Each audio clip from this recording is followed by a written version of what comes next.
Hey, welcome to the Thursday Checkdown. It's our mission at the Sports Affiliation to provide the very best fantasy football advice possible in a very positive manner. And we want to have fun doing it because if it's not fun, why bother? So tonight we're going to be telling you who to sit, which studs you should sit, what sleepers you should be starting, and we'll cover a variety of other topics. I'm Greg, and I'm joined by Tipp and two special guests. Tipp, how you doing tonight? I'm great, Greg. I'm great. I'm trying to preserve my voice. So I kind of cold over the weekend, and I guess I ate too much turkey, and now I'm kind of struggling with this, but it's gotten better. It was worse than this. So I actually got a frog in my throat, but I'm ready to get it going. It's week 14, baby. I mean, like, this is crazy. Like, this week, playoffs start next week. Yeah, this year has gone well. Playoffs are continuing for me and Rick Bruce Willis, who's going to be coming on here. But what happened with you and Scott Fishbowl, Greg? Well, I'm not going to get into that. Instead, I'm going to introduce our pro, Mr. Sam Schneider of In Between Media and Yards per Fantasy, but you might know him better as Samwise. Sam, how you doing tonight? Man, if I was any better, there'd be two of me. Hey, why don't you tell us a little bit about your history in this hobby? I've only been a part of the fantasy community online and working in the industry for a few years now, about since 2020. But I've been playing fantasy football since the days of box scores in the newspaper and pen and paper, keeping scores. So I've been playing for quite a while. And Greg, I know you are definitely familiar with that plight as well. 1986, I started. Hey, our Joe tonight is a friend of ours who's been on before. We don't usually repeat guests, but Rick Bersuelis is bailing us out this week because the guy we had scheduled got a trip to Italy with his wife. He went to Milan. So Rick, thank you for bailing us out. That must be awful for him. Yeah, I'm happy to take the trip to Italy with his wife instead if he wants to do it. It's too late. He's already gone, buddy. He's already gone. Yeah. He hit us up on Tuesday. He was like, "Hey, we're gonna be." He hit us up on Tuesday. He was like, "Hey, I'm gonna be going to Italy with my wife." I was like, "Huh?" Like, all right, that's dope. Like, have a safe trip. It was cool. Well, operating behind the scenes are the Sports Affiliation's Iggy and JC, and we want to thank them for all they do for us. But let's get started because we're limited on time to AI or not to AI. Now, these days, computers are everywhere. They're in your pocket. Your phone is a computer. And we've been running this segment with Sports Mind AI to evaluate 3 players. Last week, we asked SMAI to rank with pros and cons Rico Dowdle, Marvin Harrison, and Deebo Samuel as a flex play for week 13 in a PPR league. Smy predicted Dowdle, Harrison, and then Samuel. The crowd went with Harrison, Dowdle, and then Samuel. I went with the crowd. Big mistake. So who was right? None of us. But it's because I give points for return yards, and Deebo had over 200 return yards in the snow, which added 20.8 points to his total. Otherwise, Smy would have been perfect, and I didn't specify with return yards. So I'm giving them a pass this week. The actual results, 24.8 points for Deebo. Take away those 20 points, and Smy was perfect. 22.8 for Rico, and 17 for Marvin Harrison Jr. This week we asked Smy for week 14 in a PPR league that also gives points for return yards. Please rank Jalen Waddle, DeAndre Hopkins, Isaac Guerrero with pros and cons. We also asked the crowd. Here's what the crowd thought. 25% went to Jalen Waddle, who is scoring 10 points per game, most of the people we suggested. 29% for DeAndre Hopkins, who is scoring 9.6 points. which is second best. And because Garindo hasn't played much because of his situation, 46% of the crowd likes his situation. He's only scoring 4.8 points, half of what Hopkins is, but, well, a little bit less than half. But anyway, no, exactly half of what Hopkins is scoring. So my take is Waddle's usage has been quite inconsistent this year. He has 5+ targets just twice. Okay, he has 6 games with 4 targets and 3 games with 2 or fewer. This week, he faces a Jets defense that's 5th stingiest in the league. They allow 8.9 catches, 122.6 yards, and 0.6 touchdowns, or 24.8 points per game. But that's to all receivers, not just to one. All right. Hopkins' usage since being traded has also been erratic, but he did match his season high 9 targets last week, and he's averaging over 6 since getting to KC. The Chargers are a middle of the pack defense, surrendering 10.4 catches, 140.8 yards, and 1.1 touchdowns, or 31.1 points, again to all receivers. So you can reasonably expect Hopkins to get the largest portion of that share.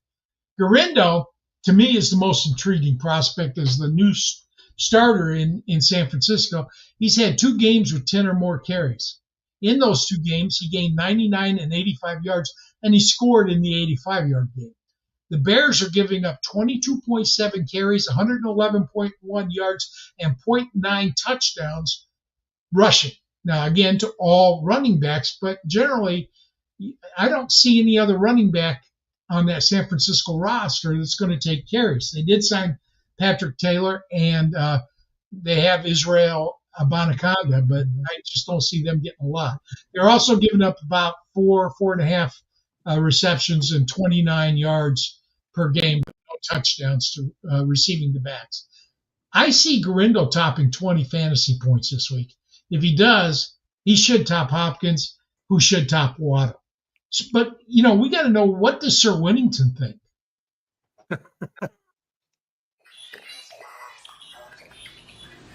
Given the information and scoring format, Jalen Waddle has the most upside considering the favorable matchup and potential for involvement in the return game. Hopkins offers a solid floor given his role with the Chiefs, but he could be limited by the matchup. Garindo, while intriguing due to his opportunity, carries the most risk with unproven reliability, but the potential for significant rushing volume keeps him in the conversation. Therefore, in terms of ranking, Jalen Waddle, DeAndre Hopkins, Isaac Garindo. Waddle stands out slightly due to his matchup and potential for explosive plays that could be boosted by return yard points.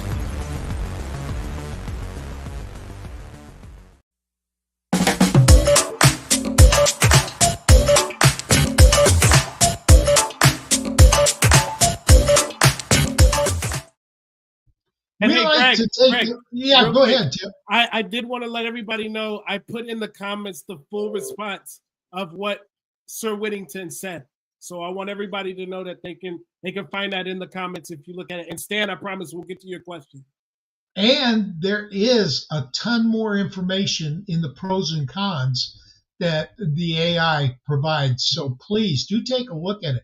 Oh, and just in case you don't know, this is a pay service that you can subscribe to. It's, I believe, $60 a year and $9.99 a month. And I've been told that if you're a Thursday Checkdown listener, you can get 30% off either. If you're going into your playoffs, you might want to look up SportsMind AI and sign up for the monthly thing just to test it out in your playoffs. At $6 or $7, that's not too bad, I don't think. Anyway, this day in history, December 5th, 1933, a national ban on alcohol in the U.S., first instituted in 1920 by the 18th Amendment, ended on that day after the ratification of the 21st Amendment. So what does that have to do with fantasy football? Well, what superstar is going to drive you to drink this week? And for me, it's clearly Bijan Robinson. And I got to tell you why. Wait, what? Well, frankly, there's no doubt that Bijan is a superstar. He's a generational talent, and he's my good friend and co-host Tipp Major's favorite running back. All right? Tipp spoke so highly about him that I drafted him in my military vets only league, a league dedicated just to military vets. Okay? First place? No, but I am in the playoff hunt. But this week, he travels to the land of 10,000 lakes, also known as Minnesota, to face a Vikings defense that has not only given up 6 TDs, 4 rushing and 2 receiving, all year to running back. So I got a phone call in the middle of the show. You need to take that? Oh, no, I hung up on him without even looking to see who it is. Running backs are only averaging 65 yards rushing per game against the Northmen. And the number is shared by all running backs. So I see 2 possible outcomes this week. Either the Vikings bottle Robinson up, potentially costing me a game in my playoff push, or Robinson explodes, forcing me to admit that Tipp was right. Oh, God. Either way, I'm going to be needing a drink. But that's my issue. How about you, Rick? Well, there were 2 running backs that were expected to be up at the very top of the running back list this year, and Bijan was one. Mine was also as well, Breece Hall, New York Jets. He's a stud, obviously. He's got he's on pace for over 1,600 scrimmage yards. He's 10th in total yards from scrimmage right now. He's averaging over 5 yards per carry, but the wheels might be coming off a bit. He only had 62% of the snaps last week. He is dealing with an injury. I think it's a knee injury, and if I'm not mistaken, he did not practice yesterday or today. But the other thing that's been hitting him and causing a lot of people to drink has been a recent case of fumbleitis. He's had 6 fumbles through 12 games, and including a fumble in the 4th quarter of the last game.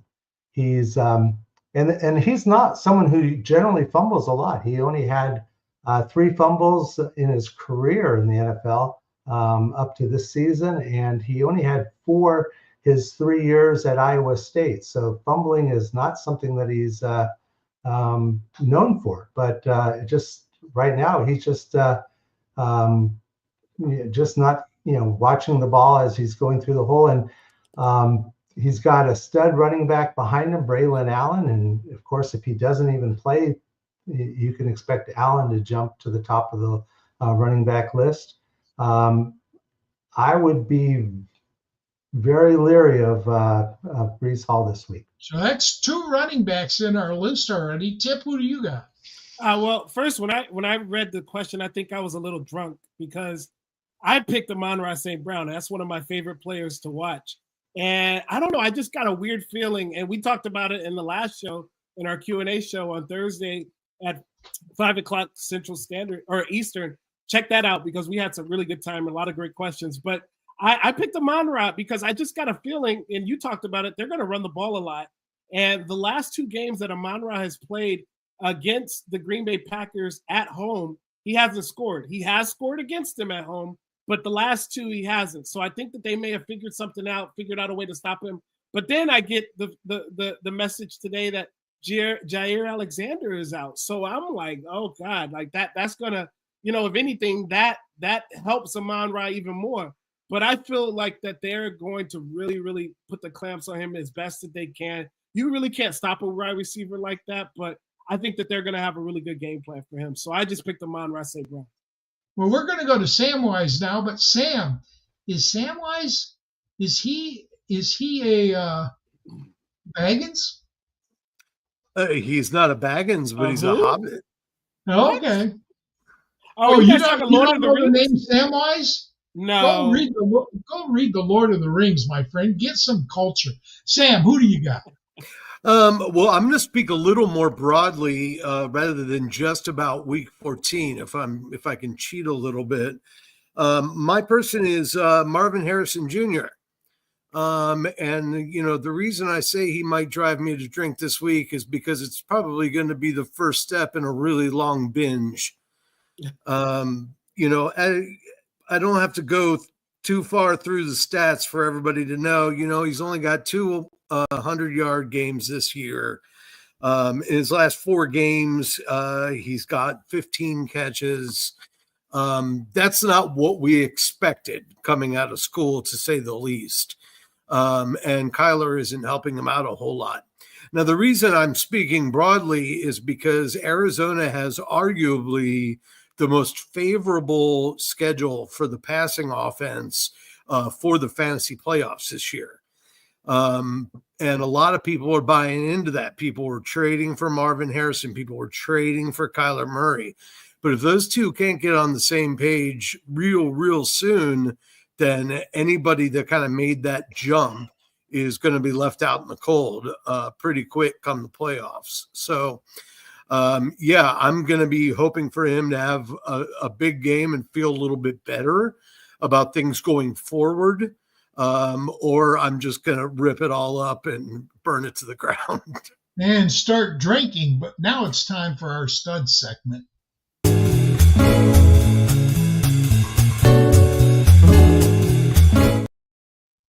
So every week, we basically tell you 4 studs that you should sit. Because every week there are studs that should be sat because of matchup or injury.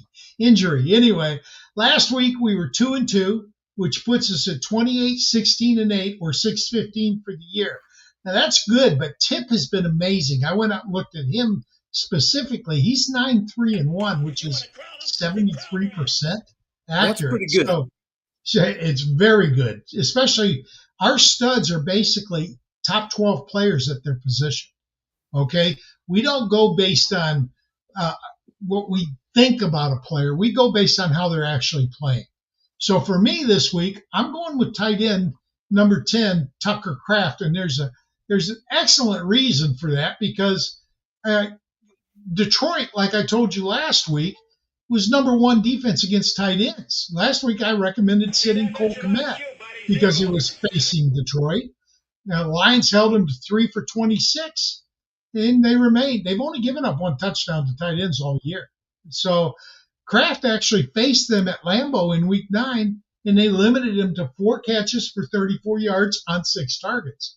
And he has to face them tonight. Now I know Detroit has suffered a lot of defensive injuries. They've got 4 new linemen playing that will get playing time this week that weren't even on the team last week. So the only concern I have is that number of injuries, but I still think Detroit can shut them down. Rick, who do you got? Well, I'm really going out on a limb, and in part because I'm trying to reverse jinx since he's the running back on my home league team that I also have Marvin Harrison Jr. So I might be either really in trouble or might be in great shape. But I went with Kyren Williams. Now, obviously, if you have Kyren Williams, you're going to play him. I mean, he's a top 10 running back. He ranks 5th in rushing yards. He's going to have his 2nd consecutive 1,000-yard plus rushing season this year. But last week he only had 62% of the snaps, and rookie Blake Corum came in and had his career high 8 carries last week. In weeks 7 through 10, Williams had 21, 30, 25, and 21 carries per game. And then in weeks 11 through 13, Williams had 15, 16, and 16 carries per game. So the Rams are obviously scaling him back. Corum was drafted to offer up a similar type of a running back and lessen the wear and tear on Williams. Williams is pretty small. He's only 5'9" and weighs 194 pounds. Buffalo's not generally the toughest defense to run against. You mentioned Minnesota, and Kansas City is another one of the top teams that are toughest to run against. But in the last couple of games, Buffalo has really toughened up. So, you're going to start him. I'm starting him. but don't be too surprised if he's not giving you that running back one type week that you're accustomed to. Tipp, who do you have? Well, for me, guys, I tried to go last week. I tried to go after Saquon Barkley, and Saquon Barkley kicked me in the butt. So, wait a minute. Time out. I gotta clarify that. I thought Tipp was trying to blow the entire show last week when he said that. He came one play from being right. 25-yard touchdown run. If he doesn't make that play, that's 8.5 points, and he finishes running back 25 or 26. So you came one play from hitting it. So I was close, man. I think I'm gonna hit on this one. I hope it's another superstar. It's Patrick Mahomes. He's going against the LA Chargers. We've all talked about their defense at one point in this podcast, or in general. We've just talked about how good this defense has been. Jesse Minter needs some credit for what he's got these guys doing. They're a little banged up, but they've only given up 206 yards passing on the whole year. But this is what really got me going. They only have given up 183 yards when they play away. When they're away from LA, they give up only 183 yards. That lets me know that they're a team that can travel. That defense is good. We've always talked about traveling defense. Well, I think this is one that can travel, and I think that they're going to be ready to play against the Kansas City Chiefs in Arrowhead. So I'm going to go with Patrick Mahomes. I think that he is going to finish outside the top 12 for you this week. Hey, you do a ranking for the Sports Affiliation. Where do you have him ranked? I would have to look. I could tell you. I think I have him ranked like number 10 or 11. But I'll double check. Which would be a starter. Yeah, it would. So you're going against yourself here. I'm going against myself because when I look, well, hold on, no, I have him at number 13. Okay, so that is outside the top 12. That'll give you a win if he finishes there. So I'm pulling for you because I like that stellar record you got. But I want to know what our pro, the headliner, says. Samwise, who do you got? It's pretty rare when you're going to fade the number one receiver from a team, or at least the de facto number one. And my guy is Jaden Reed tonight. He played Detroit on November 3rd, had 113 yards on 5 carries, was aided by a long of 41. But what's not mentioned is that was sandwiched in the middle of 5 games where he had a total of 12 catches and 11.5 yards a catch. The only thing that made him look a little bit better is last week he had 2 touchdowns against Miami, but both of them, one of them was 12 yards out. One of them was, I think, on the goal line. So I'm not really thrilled with the way Reed's been playing. And I fully admit he's one of those guys where as soon as you put him on the bench, that's the time that he decides to blow up. We're all familiar with that. I personally hope you're right. As a Detroit fan. Yeah, well, the Lions are more susceptible to outside receivers than they are to the slot, giving up an average of 7 more points a game to outside receivers. So I'm looking at Christian Watson to have a better game than he's had recently, and I think there might be a Dontavian Wicks sighting tonight too. And Jaden Reed's going to get his. He's not going to put up a donut or anything, but he's certainly not going to crack the wide receiver 1 ranks. Now, do you think? Do you worry at all about the injuries to Detroit's offensive line? Because with Aiden Hutchinson, you can say Jordan Love's going to be under a lot of pressure, and I have seen that Jordan Love is much worse against man defense than zone defense this year, and Detroit runs more man than any other team in the NFL. Yeah, they're going to have to find some way to get back there and get pressure on him, and in such a way so as to not let him get out of the pocket and go shuffling around, because he loves to make throws on the run too. But yeah, I still. I'm largely in on Detroit in this game overall. It's the highest total by Vegas for a reason. They're expecting both teams to score at will. So I think, but I also do think that both teams are going to want to run the ball. And they're both susceptible to being run on. And Green Bay has this guy, I don't know if you've heard of him, his name's Josh Jacobs. And the only way to slow down that Detroit offense is keep them off the field. And they're going to want Jacobs to carry the ball as much as possible. Well, I agree, but in week 9, Jacobs was held under 100 yards against Detroit. And again, cycling through new defensive linemen is going to hurt Detroit. No matter how well they play, They can't be scheme aware in 2 days. Okay, that's the problem, is that these injuries happened on Thursday, and I don't think they brought in the replacements till Monday, Tuesday. So they didn't get a lot of work with the defensive scheme. But one of the guys they brought in, I think his name is Adams, is a former All-Pro, and he was asked about that. I shared that on Twitter. But basically, he was asked, about the scheme. How are you going to fit into Aaron Glenn's scheme? He says, all I know is you just got to be aggressive and play mean. You got to play violent.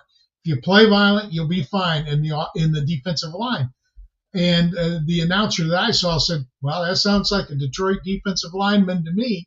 Right. Tipp, what do you think? Do you think this makeshift defensive line can shut Jacobs down? Tipp, you're muted. You're still muted. Yeah, sorry, I had a little coughing attack. So, I don't think that he is going to shut down Josh Jacobs, because after everything, a depleted line is a depleted line, and I think that they'll take advantage of that, and they want to keep Detroit off the field, the offense. So what I think will happen is I think Aaron Glenn's going to be coaching for his future. Now, everybody's talking about Ben Johnson and how good he's been, and he's the next future. And people are also going to be talking about Aaron Glenn and the job that he's done turning his defense around. And so what I think is that this week, though, Josh Jacobs is on a heater as well. I think Josh Jacobs gets right on them. I think that they really just continue to run the rock. It's Matt LaFleur. He loves to run the ball anyway, and he won't go away from it. Like some of these coaches start to go away from it, he's going to continue to go for it. So I think that Aaron Glenn's going to have his work cut out for him, and he's going to have to show how good of a head or defensive coach he is this week. Ronnie Evans and I had 2 Detroit podcasters on and did a evaluation of Holmes, the GM Holmes, Brad Holmes, draft picks throughout his entire Detroit career. And we mentioned Aaron Glenn in that show. And both guys from Detroit said as long as Jack Campbell is the coach, Aaron Glenn is staying the defensive coordinator. They're that tight. So I don't think Aaron Glenn's coaching for his job. But Sam, what do you think? Of the 4 picks we've made today, I know you like yours, but who's the second most you like best? Of the fades, you mean? Yeah. I'm actually more. I probably would have said Breece Hall if he didn't use him. If Rick didn't use him as the reason he was going to drink this week, because I'll blame it on Aaron Rodgers, because we blame everything on Aaron Rodgers. Why not? But I probably would have faded Breece Hall in this situation. But I definitely see the case against Mahomes too. Do you know who Kerry Joseph is? Kerry Joseph, probably, but I'm terrible with names. He's Detroit's free safety. And his rookie year, when we did the Brad Holmes thing, one of the guys, I think it was Motor City Mania, said that he calls Kerry Joseph the Aaron Rodgers ender. In his rookie year, Kerry Joseph got 4 interceptions, 3 against Aaron Rodgers, 2 in the first game against Rodgers, and then on Rodgers' last pass as a Packer, Kerry Joseph intercepted him. So he calls Kerry Joseph the ender of Aaron Rodgers. Wow. And with that, we've got to pay some bills. I know we've got a commercial, guys. Show me the money. Find your win tuition and elevate your sports betting with Better Takes. Better Takes examines your betting history to uncover hidden areas that cause bankroll leaks. Uncover patterns and biases so you can break the cycle of mistakes, avoid weaknesses, and play into your strengths. Our advanced stats offer unparalleled granularity, helping you immediately spot problem areas that could be affecting your success. Use the Better Takes Edge score to gauge your expertise for each potential bet, providing clarity and confidence in your decisions. Take control of your betting journey. Download Better Takes from the Apple App Store or Google Play today and start understanding your biases for free. Before placing bets, check with Better Takes, a smarter, more informed approach to sports betting. And now we go to our next segment, Iggy.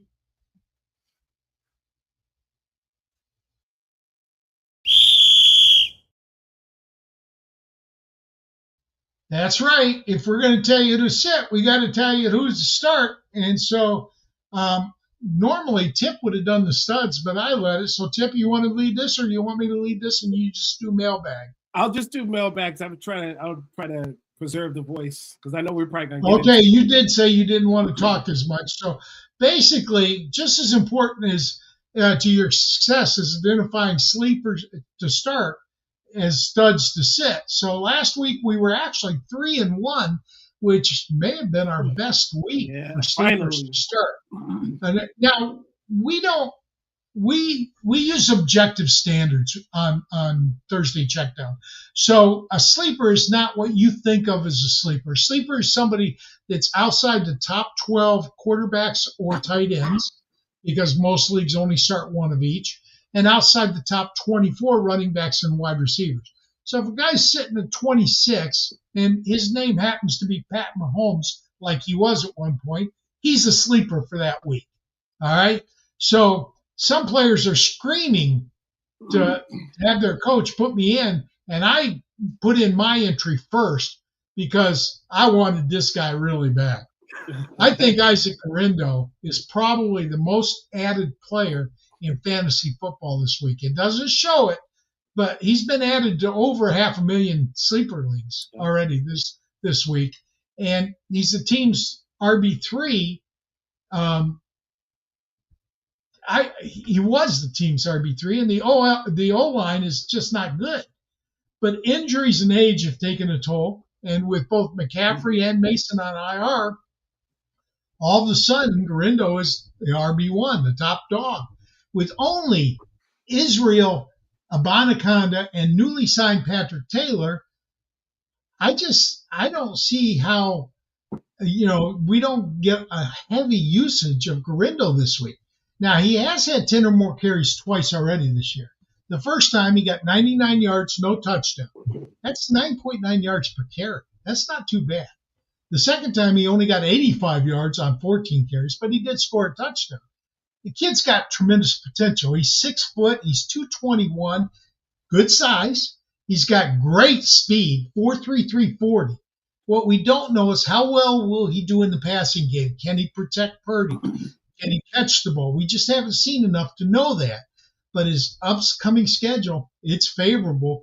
And as Sir Winnington said, the Bears are the 22nd ranked rush defense. Hope you were able to grab them off waivers this week like I was.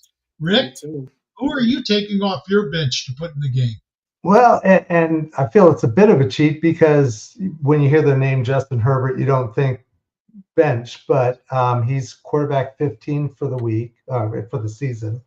And he's starting to heat up even more and more. And like right now, the other thing that's a major factor is that, the Chargers don't have a running game. So they're going to have to. Wait a minute. Don't you love Vidal? Yeah, he was a big thing early, and I guess in the off season, everybody wanted Kamani Vidal, but And Gus Bus didn't do well last week, so maybe Vidal's going to get more of more of usage. But the other But stat it's the that I found Chiefs that was too. really interesting was that the Chargers have jumped into the top 3. In fact, they are the leading team for early down passing frequency. So they're 64% of the time that they are passing in the early down. So they've moved away from the running game, despite what everyone was expecting at this, the preseason and the start of the season. They thought this was a Charger team that wasn't going to pass, was just going to run the ball, and we're actually seeing them, move the ball pretty well. Now, Quentin Johnson, 3 drops last week. He's going to have to rebound, and also Ladd McConkey, my favorite wide receiver. He's I think been limited yesterday and today, so hopefully he's going to be able to play. But I'm looking. The other thing is Kansas City. We mentioned tough teams to run against. Kansas City is like one of the top toughest teams to run against. So I think we're going to see a lot of Herbert passing the ball, and I think it's going to be a shootout. I think that the Chargers, if they're going to have any chance at all, they're going to have to move the ball in the air. Go with Justin Herbert. But Rick, if Ladd's out and if Quentin can't catch the ball, don't they have to turn to the running game? I don't. If Ladd is out, and I'm expecting him to play. So if Ladd is out, I think Disley's going to have a bounce back game. I think pre-show we talked a little bit about Disley hurting some feelings last week. I have a feeling that they're going to be passing the ball. They also have Palmer, who I think is a good target for Herbert. So I think that they're going to be passing the ball. They have to pass the ball if they have any chance at all in this game. Okay, so the surprising stud pick was clearly Tipp's. Tipp, are you going to surprise us with put me in coach as well? I don't think so. I've been the last couple of weeks, I've been trying to be like a little bit more bold with some of these players, getting players that are like ranked in our 50, 40th range. And now I went a little bit more towards the top end. Although he hasn't been playing very well as DK Metcalf, I think he's due. We have him ranked as our 29th wide receiver so far. Look, he does have a tough matchup. I will say that. This matchup in Arizona is tough. Arizona, when they play at home, they do not give up touchdowns to passing. It's very tough they're very tough on the opposing teams. But I just got a feeling DK Metcalf has a history with this team. You could look back at the Buda Baker where he ran him down for the touchdown. He hasn't had a great history, but I just feel like this is one of those games that DK Metcalf is going to get right. And the thing about DK Metcalf as well is they put him all over the field. And if he gets a hold, or Garrett Williams gets a hold of him, the quarterback, then it might be a little bit harder. But I got a feeling that if Sean Murphy Bunting gets near DK Metcalf, which I think that they're going to try to exploit him a little bit more, I think that would be the route for DK Metcalf. I think that he gets in the end zone this week, and I think that his yardage is always going to be right around 70 to 90 yards. I think we also get that as well. This is going to be I believe a higher scoring game than people are thinking. Both teams need to win, and so both teams are right at the lead for the division. Seattle being the leader, and look, they both need to win this game. So I think it's going to be a really cool, high scoring game for this Seattle Seahawks and Arizona Cardinals game. So I'm going DK Metcalf as my player to put in, coach. And for those that didn't hear our 4 o'clock show, Tipp and I had DK Metcalf in a question with JSN and a couple others, and we both said DK Metcalf. We think he's going to have a good game this week. That said, Sam, who do you got? I'll go a little bolder, I think. I'm going back to Deebo Samuel. And the reason is this. I mean, we know he's not been himself this year.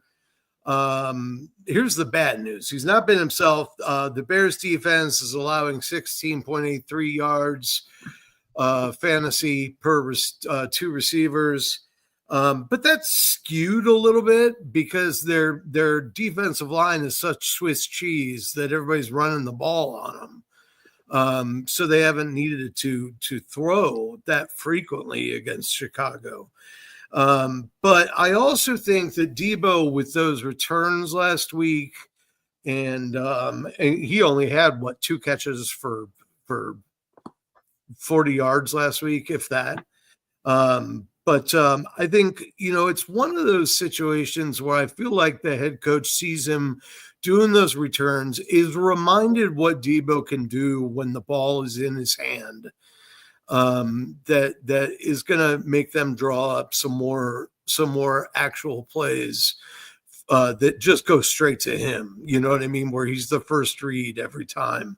Because if you can't throw it long, because the Bears defense is pretty good out there, what you can get him on is a crossing route where he has room to make people miss in the open field. And I think Debo is going to creep up towards way higher in the rankings than he has been lately. So people that have had him have fallen out of favor with him and maybe have only used him as a flex here and there, I think they're wise to start him this week. Well, I think you're going to see him on a jet sweep or two and maybe just carrying the ball out of the backfield as well. Because, again, Garindo is a first-time starter.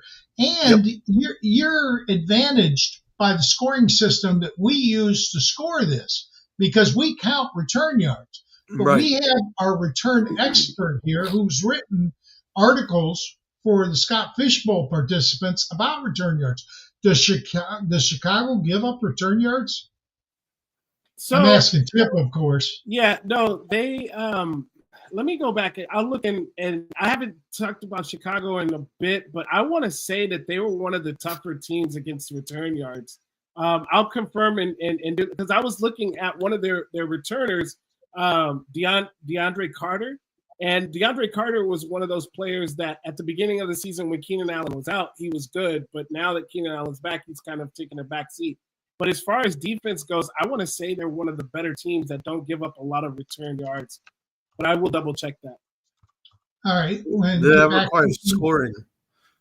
Pardon me? That requires scoring. It does require scoring. But it's also punt returns too, or punt yardage. Yeah, no, I know. I'm just kidding. And I'm a believer in that all yards should count.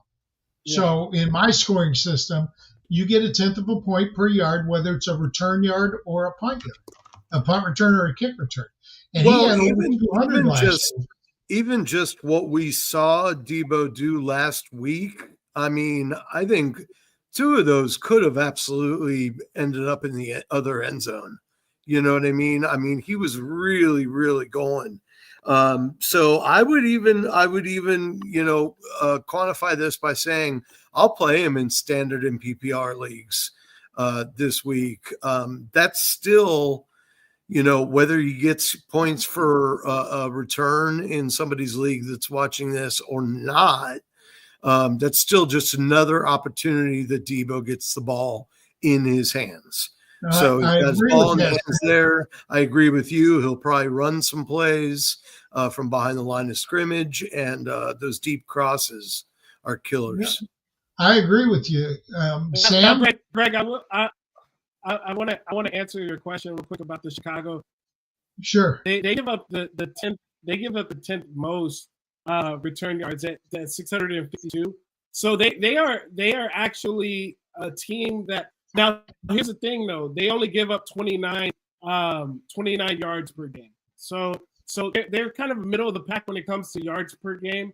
But they have had – so it seems to me like they've had some weeks where they can give up some yards in the game. Yeah, I look at the number of returns allowed. And I thought you were going to check that since I provide you that spreadsheet.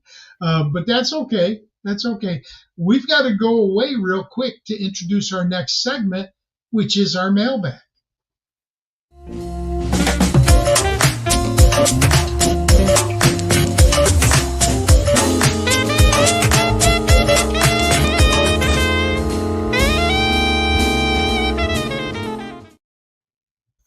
And Tipp leads this segment.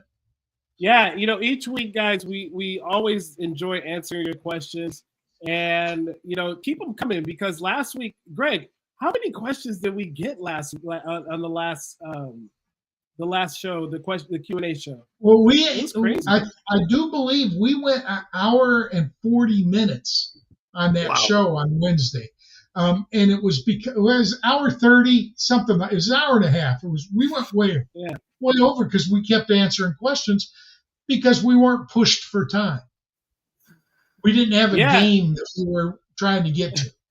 Right. And we got to get to these questions here as well, because there's a lot of people. Again, you guys keep asking the questions. I'm looking for the email. Greg, can you tell the email to everybody real quick? Do you want me to read the question for you? Yeah, go ahead and read the question for me too. All right, this is collectively, so we want answers from everybody. BDE asks Calvin Ridley, revenge game versus Jacksonville, or Kirk Cousins, revenge game versus Minnesota. Which one of these narratives help us win during the B word? Now, by B word, I'm assuming means Bye-Mageddon. Yes. Because like 2 weeks ago, there's 6 teams on bye this week. So basically, I'll answer first, then turn it over to Tipp to choose who goes next. It wouldn't surprise me if this is the week that we get to see Michael Penix. Like I said earlier, Cousins had 6 picks in his past 3 games, 4 last week alone, and he hasn't had multiple TDs since week 9. All right? So if he continues to struggle, it would not surprise me to see Penix get some playing time. Now, I still think Cousins is going to play the majority of the game. But if Penix gets his foot in the door, who's to say they don't just ride him the rest of the year? Anyway, Ridley, on the other hand, he's got a favorable matchup. Yes, he does. And he's had at least 6 targets in every game since the bye. That's week 5 for them. Now, we saw what Jerry Jeudy did to his former team. Yep. And while I'm not expecting over 200 yards and multiple TDs, I do believe Ridley will finish higher in the wide receiver ranks than Cousins will in the quarterback rankings. That said, if this is for a super flex league, I'm not playing Ridley over Cousins as a super flex player. But if it's a single quarterback league and you just want to know who's going to score better comparatively, for me, it's going to be Ridley. Yeah, and I hate to say it, Greg, but I agree with you. I believe that, look, Ridley is going to be out for blood this week. And, the other thing, too, I will say, Will Levis, and we talked about him a little bit in the last show, in our Q&A show, he's getting the ball down the field, and he has a great matchup. You can't go against it. I understand the revenge narrative. I get it. It's cute. It's fun. It's fun to talk about, but both of them have revenge games. I think that Calvin just gets a little bit more revenge this week. So I'm going Calvin Ridley too. What about you, Rick? What do you think on this one? Oh, count me in on the Ridley trail. He's had 4 out of the last 6 games, he's had 70+ yards. I'm actually expecting Ridley and Nick Westbrook-Ikine to also have big games. In fact, Levis would be a start for me as well. So Ridley all the way on this one. All right, let's see if you disagree with us, Sam. Sam, what do you think? It's a yes from me. We're going to Hollywood. Yeah, I'm going with Ridley too. I do not agree that we'll see Penix this week as long as Atlanta is still in the hunt. But all you have to do is look at not only the fact that Cousins hasn't played well lately, but historically, he's not very good on the road. He's 35-42 on the road. I do not expect him to go in against, a potential playoff team and beat them at home. It's just not going to happen. Yes. So you're breaking my heart. So they're too close to Detroit. They should have lost last week. Yeah, well, I'm going with Ridley too. He's looked good. Levis has looked even better, which is making a lot of my best ball tournaments look good. Ridley all the way. Did you find your email there, Tipp? Did we lose Tipp? Yeah, he froze. I don't know. At least he was smiling. All right. Well, the next question was for me anyway. So while Tipp resolves his issue, I'll go ahead and read it and answer it. Bill asked, TD only league, no PPR. Joe Burrow, Jordan Love, or Bryce Young. Now, the scoring system for this is a weird one. They got extra points for longer TDs. He gave a follow-up post that had the whole scoring system, and it's truly weird. But to me, it's an easy call, all right? Burrow has thrown for 15 TDs in his last 4 games, with at least 3 in each game, all right? Yeah. He has 2 great wide receivers, both of them who can get deep, a running back who could take a screen pass 90 yards for a score, and he plays a Cowboys defense that has already allowed 24 TDs, 17 passing, 7 rushing to quarterbacks. All right, Young shouldn't even be under consideration in this question. Yeah, he's just got so few touchdowns, and Love should be, but he faces, I think, even with the injuries, a much tougher Lions defense than what you have with Burrow going up against. So, and he's on the road, and it's a Thursday night. I really think these off-schedule games are harder on players than people realize. So, Love hasn't thrown for over 2 TDs since week 7, and he's only had 2 games in that span with no TDs. So, he's had 2 no TD games. It's got to be Burrow for me. Yeah. But the next question. I want to ask a question real quick, Greg. We have a couple of them from the audience. Can we answer those? Because I don't want to run out of time for them. Oh, sure. Yeah, go ahead. Okay. So first one was from Stan, and we can answer this one collectively. Or so the first one was from Stan, and it's cool because it's a return one as well. He's got to start one. He's got Dontavian Wicks tonight, Parker Washington, Schoonmaker from the Cowboys, Coleman, or Vidal. He's got to start one of those. And then he said that he also has, because it's a return league, he can also get guys like Devin Duvernay, who I actually talked about last week, who got 20 points or 19.9. And then Nwanu from the Jets, who actually scored a touchdown, have 41 points in the Scott Fish Bowl. So this is a really good one. I tend to take Parker Washington. I don't know. I don't know what to think on Coleman just yet. Vidal, the same thing. I don't trust the offense, the running backs for the Chargers right now. So I'm going to go Parker Washington. I think that he's going to be a focal point in this offense right now, especially with Mac Jones quarterbacking. So I'm going to go Parker Washington on this one. Yeah, I can't go with Parker Washington. I haven't seen enough from him. I like Dontavian Wicks. I like Kamani Vidal. I think this week is Kamani Vidal's week. So you think so? I would probably go with Vidal here. But if you get return yardage, pick up a returner. There's so many of them on the waiver wire. Yeah, and that's what he was saying. He said Devin Duvernay, which is another guy I would pick up. But I don't know what his return points are. See, it's special in the Scott Fish Bowl. It's like 1 yard 5 yards get you 1 point. It could be just it's basically 0.2. It's double what it is in my league. Right. So it's 0.2 per yard. Right. So if it's like that, then go with one of the returners. But if it's like, I've been in some leagues where it's 1 point for 50 yards. If it's that, then I wouldn't even mess with one of those two. So I've been riding Kevontae Turpin. Other than last week, I sat him. Yes, Turpin's been awesome. Yeah. I picked up Eric Gray this week. The Giants are playing against the Saints. And the Saints give up a ton of returns. They give up a lot of kick returns. Yep. So I may be starting they're number Eric 2. Gray this week.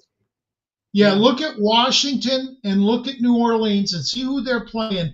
And if their return guy is available in a return league, get him. That's the one to get. Yep.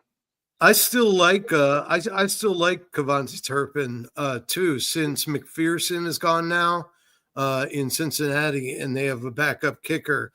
Who knows if he's going to be able to put it in the end zone or not. And Good the point. Bengals score enough that he should have to do it often. So, I think Turpin would be good to ride with if he was on waivers. But my And answer to the Turpin's question a is the borderline same. flex player without Yeah, a because return. he is getting time on the field too. So that I Yes. agree with Turpin. Yeah, but my answer to the question is still the same as Greg's. I'm for Dontavian Wicks with Romeo Doubs out. And what was the other question, Tip? The other one in the chat was he said basically he's made a comment. He says, "Is it crazy to sit Garrett Wilson for Westbrook?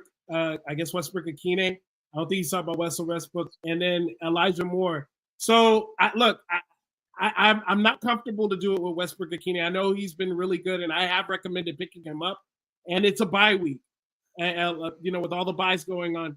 But Elijah Moore is banged up. If he doesn't return, then that would be the one that I would maybe start in front of Garrett Wilson.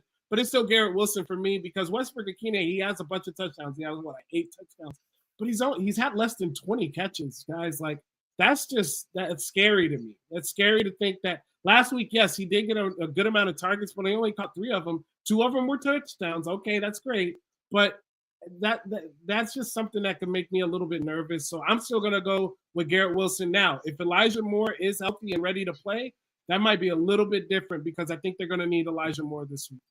Yeah, And Elijah Moore is very good with Jameis Winston at quarterback.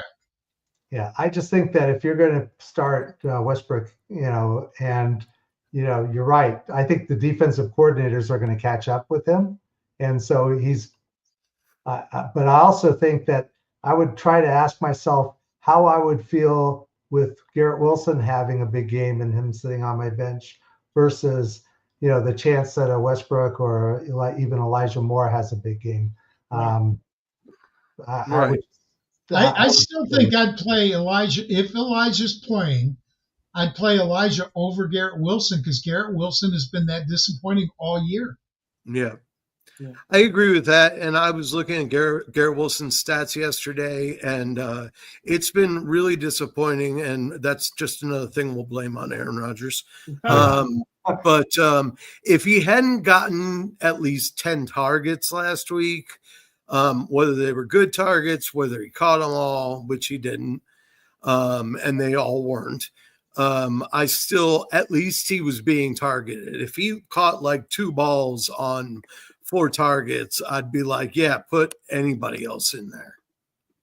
Are you guys gonna, real quick before I get to the next question, are you guys gonna watch that Aaron Rodgers special on Netflix? No. It looks interesting. So are we going back to our pre-programmed questions? Yes, I'm going to go back to those. So that one, the next one is for Rick. It's Peter needs to know 2 questions. But we only got time for one. So I'm just going to go with Najee Harris or Rico Dowdle. Boy, that's a tough one. Debo was answered already. I thought Sam did a great job of putting out Debo. So I think I would go with Najee Harris just because I think Pittsburgh's playing for something. Yeah. And so I'd go with the guy that's playing for something. Okay. I like that one. Sam, number 4, Sean wants to know, should I go Patrick Mahomes or Justin Herbert? You guys already know what I think about Patrick Mahomes, so I want to hear what you think out of those. Yeah, you said it about Mahomes. Rick said it about Herbert. I agree with both of you. This is definitely Herbert. He's probably going to throw the ball 35 times. Okay, I like that. Yeah, and hey, I got to give a dissenting view there. If McConkey's gone, I'm going Mahomes all day long in that one. Okay, yeah, look out for McConkey on his injury reports. The last one is for myself. Maddie wants to know: would you go Isaac Guerrero, DeAndre Swift, and Khalil Shakir? This is easy for me. It's Isaac Guerrero. Look, I know I don't like to use the word league winner too much. It's nothing I go, but this is a guy that I think can help you win a fantasy championship. Look, he's not all by himself. He still has Patrick Taylor, Israel Abinaconda, but he is going to be the main guy, especially in a season where it looks like it's lost. They do still have a shot, but it looks like for the most part it's going to be a lost season for the 49ers. And I think that they're going to give him a fair shot. I want to see him in the passing game. And I want to see what his pass protection is like because he could be he could be lobbying for his future, what his future outlook is for this team. And I think that he's going to do really well under the Shanahan offense. He's already done really well. He's already had one game where he averaged over 8 yards per carry against Seattle. So I think that he's going to do really well this week for you. And I picked him up in the Scott Fish Bowl, and I can't wait to play him. I gotta say, I'm really glad. It's all about the pass protection. It's all about the pass protection. It is, but they don't have a lot of options right now. So I gotta say, I'm really glad Tipp assigned himself this question. I think it's the toughest of the batch. All right, Swift's hurt them. So play each other. Shakir should get decent usage at the Rams, but I think his expectations are 6 to 7 catches for 60 to 80 yards. And the problem is he just doesn't score touchdowns. All right. So for me, and knowing that Swift missed practice this week, all right, I don't think either he or Roschon Johnson have practiced yet this week. I'm all in with Garindo. I think that's a great call, Tipp. Yeah. Okay. I couldn't wait to get this guy out.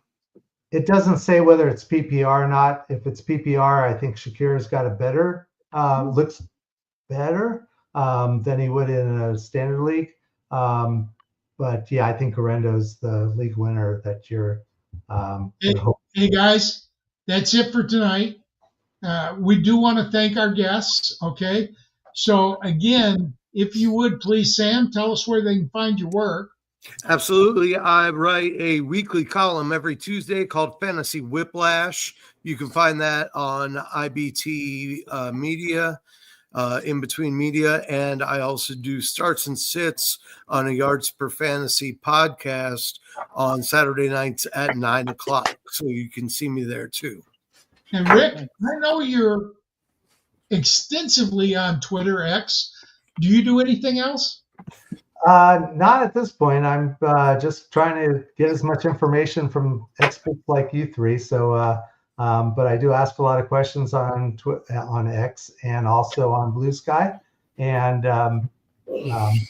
I'll tout my own horn. It's probably the last week I'll be able to do it, but I think I'm 190 in Scott Fish Bowl right now. So, nice. And not only that, he is knocking on the door of winning the Fantasy Cares One and Done. Let's go, Rick. You're still in the top 5, I believe. And I'm about 15 spots behind him, and I don't recognize anybody's name between me and him. So guys, that's it for this week. Join us next week at our regular day and time when our guests are going to be Chris Houck of Smash Up Sports. Oh yeah, at Smash Up Sports from Smash Up Fantasy Sports, and Jaden Bone. And for those of you that don't know, Jaden Bone is the son of TSA co-founder Evan Bone. So we're really looking forward to that one. So join us next week to meet Jaden. You know, the younger people that we've had on this show have been outstanding. So I'm really looking forward to next week. Guys, thanks. Iggy, take us home. Hold on. Before we don't want anybody to leave yet. You know, we are going to do a transition now to a watch party. Yeah. But we are going to end. We're going to basically do a transition, end the show. But the stream will continue. We'll do a commercial break, and then it'll basically roll right into the watch party. So thanks for everyone for hanging out tonight. If you have any other questions, it'll be anybody who wants to hang out with us tonight. We'll be just hanging out watching the game. Thanks, JC. Thanks, Iggy. Thanks, Greg. Thanks, Tipp. Thanks, Rick. Hey guys, I got one, JC. Are you guys going to be talking about any of the prop bets or anything during the watch party? I'm sure Iggy will talk about some bets he's got going on, and I'm sure there's an opportunity. Every once in a while, we'll get into it, and we'll put a bet before the half, and we'll see what rolls on. And if it hits, Iggy will throw it right away. It'll be on Twitter or X. It'll be right on there, cashing. But what was the last week? We played a cash in 5 minutes into the the third quarter, right? It was just we caught it. We cashed right away with it. It was amazing. So. Hopefully we find something. All right, so nice. Join the guys for the fun, watch fellas. Party after. We're here to hang out. All right, All let's right. roll into let's end it and roll into commercial. Thanks, everybody. Peace. What's up, Duarte?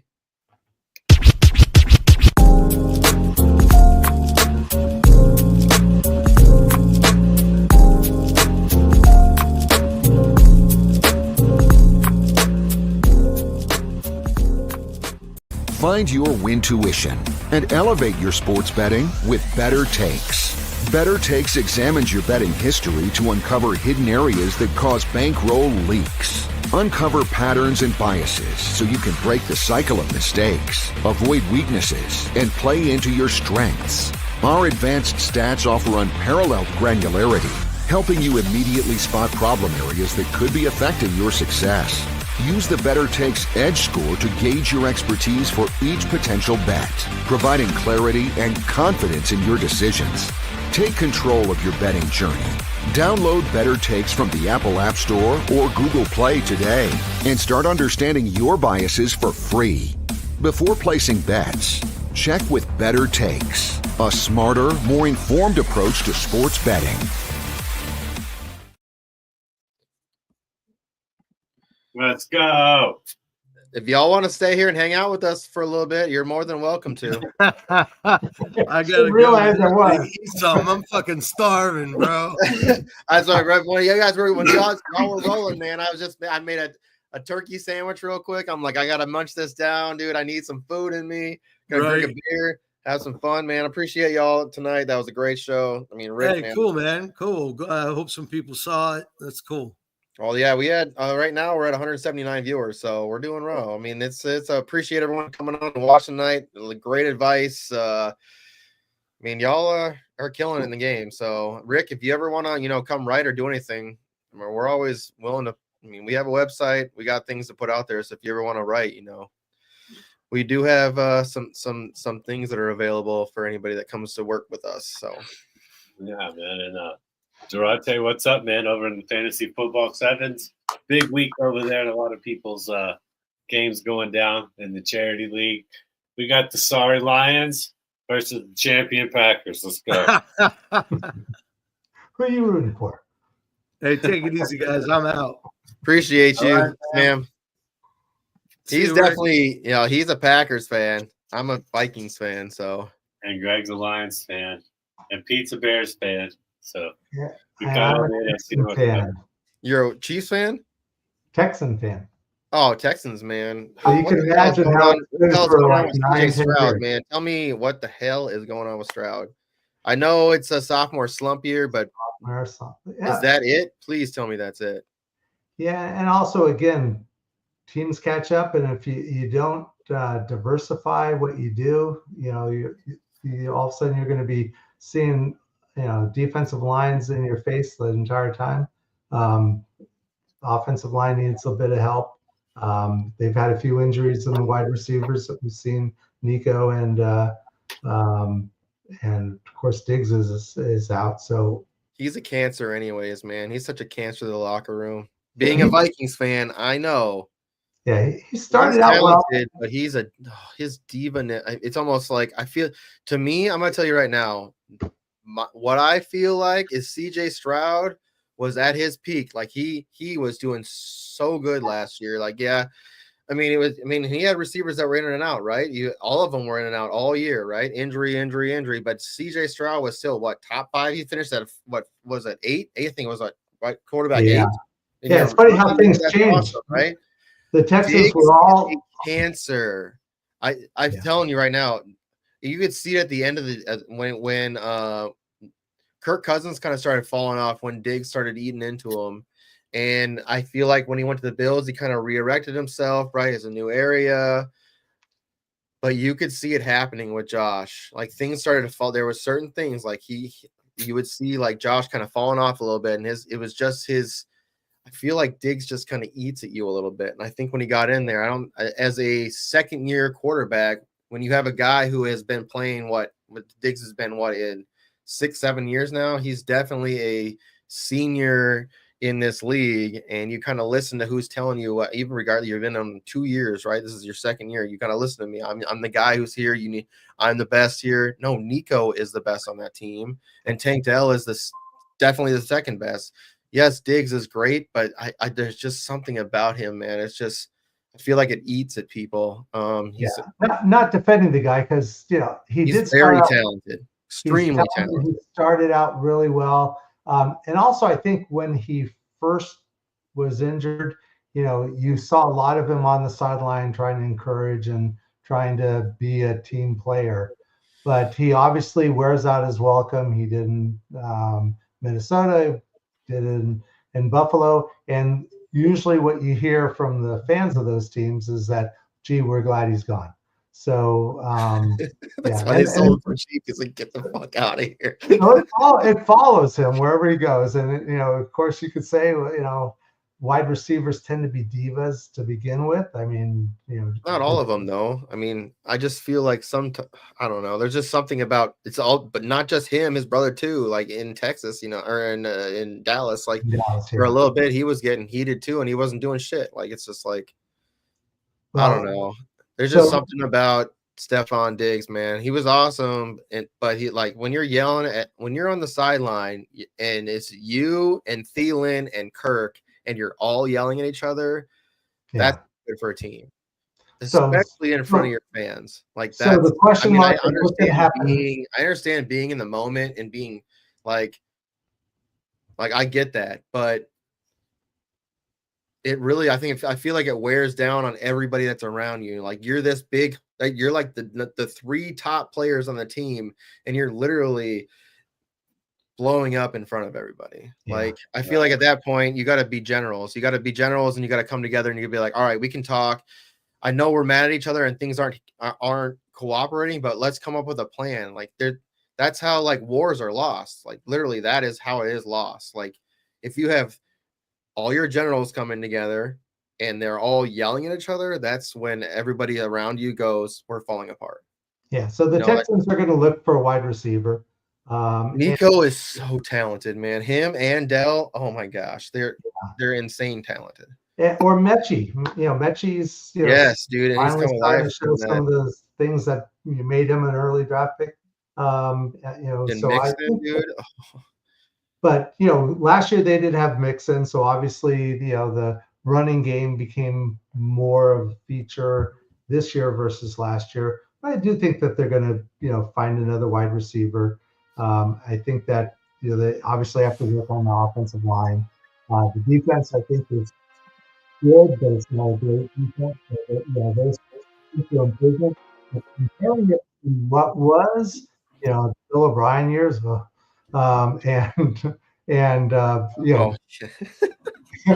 yelling at the fans too. He's yelling. He's literally yelling at the fans. You're like, dude, come on.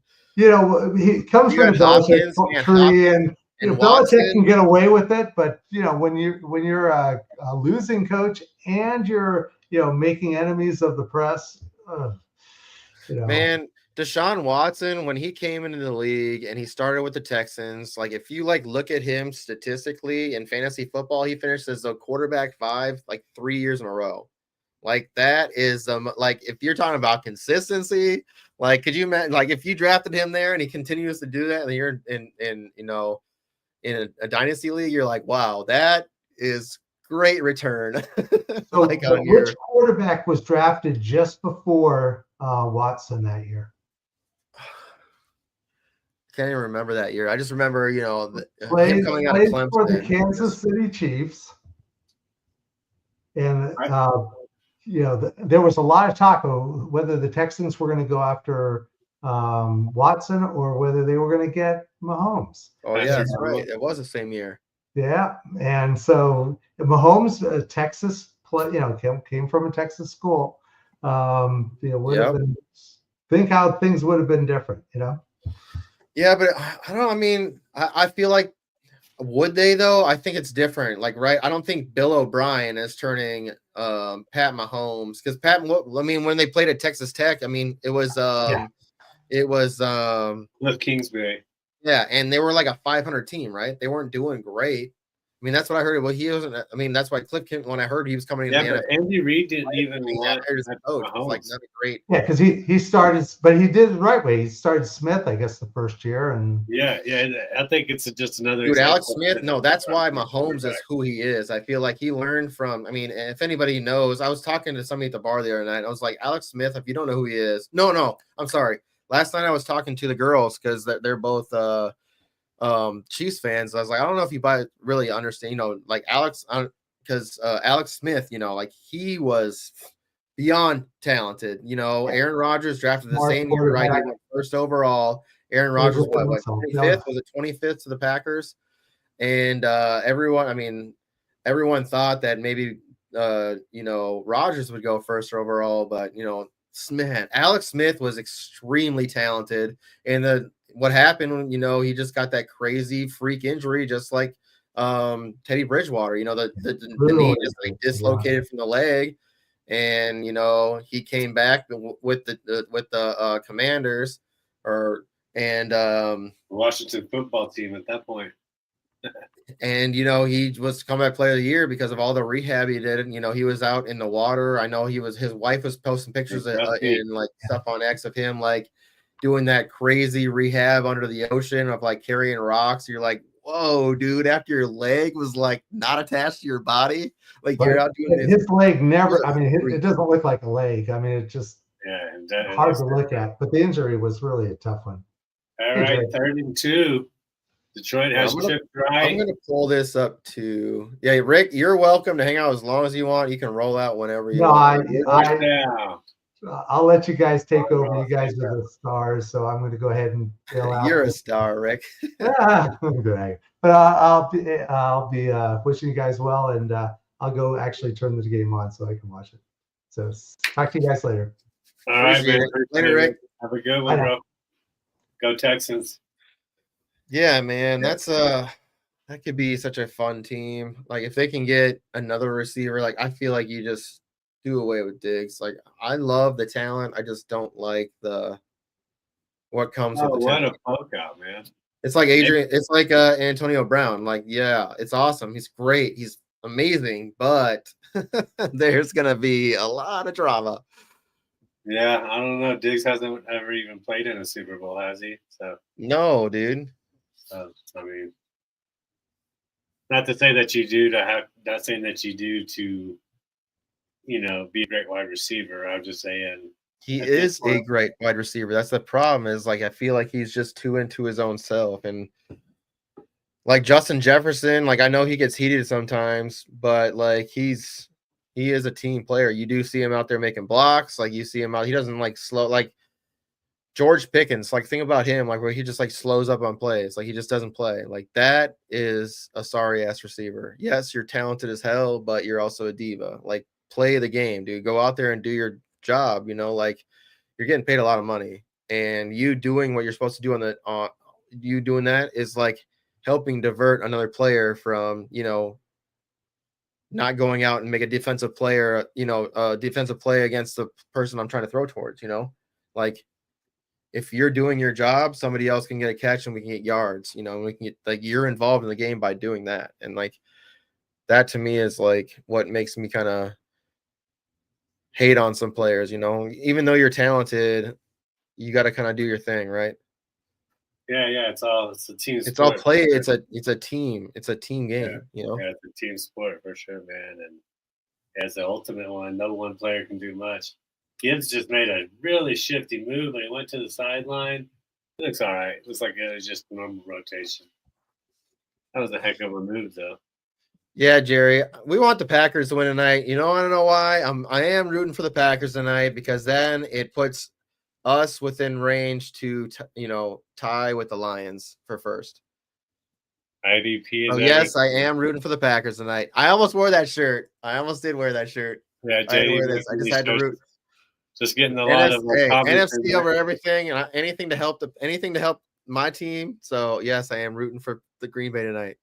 Oh, good man! How did Goff get that pass off with McDuffie? Man, oh yeah! I don't think that's a catch. I don't think that's a catch. They're gonna get the playoff though. Damn. Wide open, Jamal. Not Jamal Williams. Jameson Williams. Jameson, yeah. Looks You know what? I was kind of wrong on him, dude. So the reason I say that is because I thought they were going to continue to use them how they were using them the year before. Just the long ball deep guy. That's how they were using them all year. And it's like, don't use them like that. This is how you use this kid. Start throwing over the middle and let him use his speed. Yeah, he's getting used correctly. I mean, it's great catch. I like to see that. Like right now, and like literally in fantasy, you should be trying to trade for this kid because he's. If they're gonna like next year, if they develop him even more, he could be crazy good. Gotta hold it. Holding call here, probably. Flag. IDP is the best. It is the best, Rick. So yeah, my best league right now is an IDP league, not in yours, but in draft night out, I'm in first place in that IDP league. Yeah, that was a good stack with the Philadelphia Eagles. I mean, it just kept falling to me. I was like, I guess why not? It's like best player available. This person, yep, it's an Eagle. Can you imagine having that in your best ball? What's your best drafters league doing?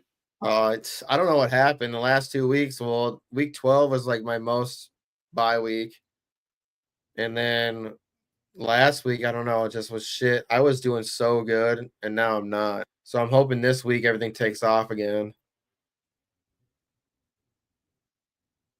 Green Bay's in his zone. In his zone. Oh.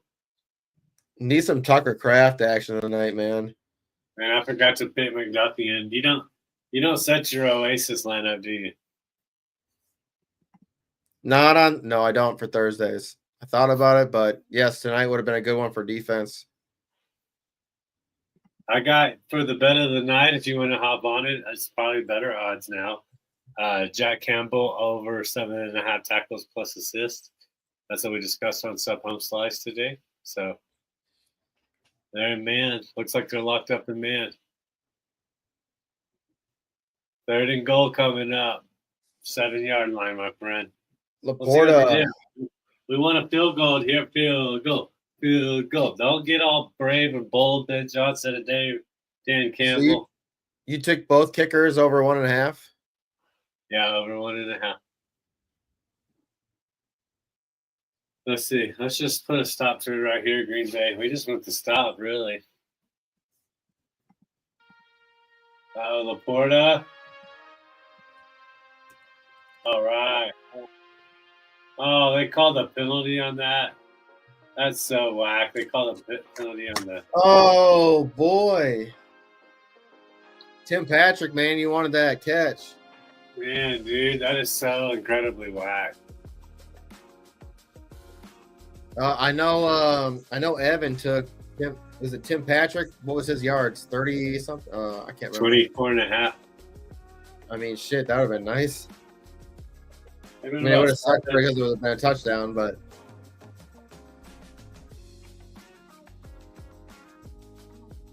yeah, that's more than 5 yards, bruv. And he grabs the waist. I mean, I feel it's pretty fair. Pretty fair flag. Pass interference defense. Yeah. Yeah, the half-yard line. Just a terrible way to end the first drive. Was half the distance? We won 1 yard line, I think. Ooh.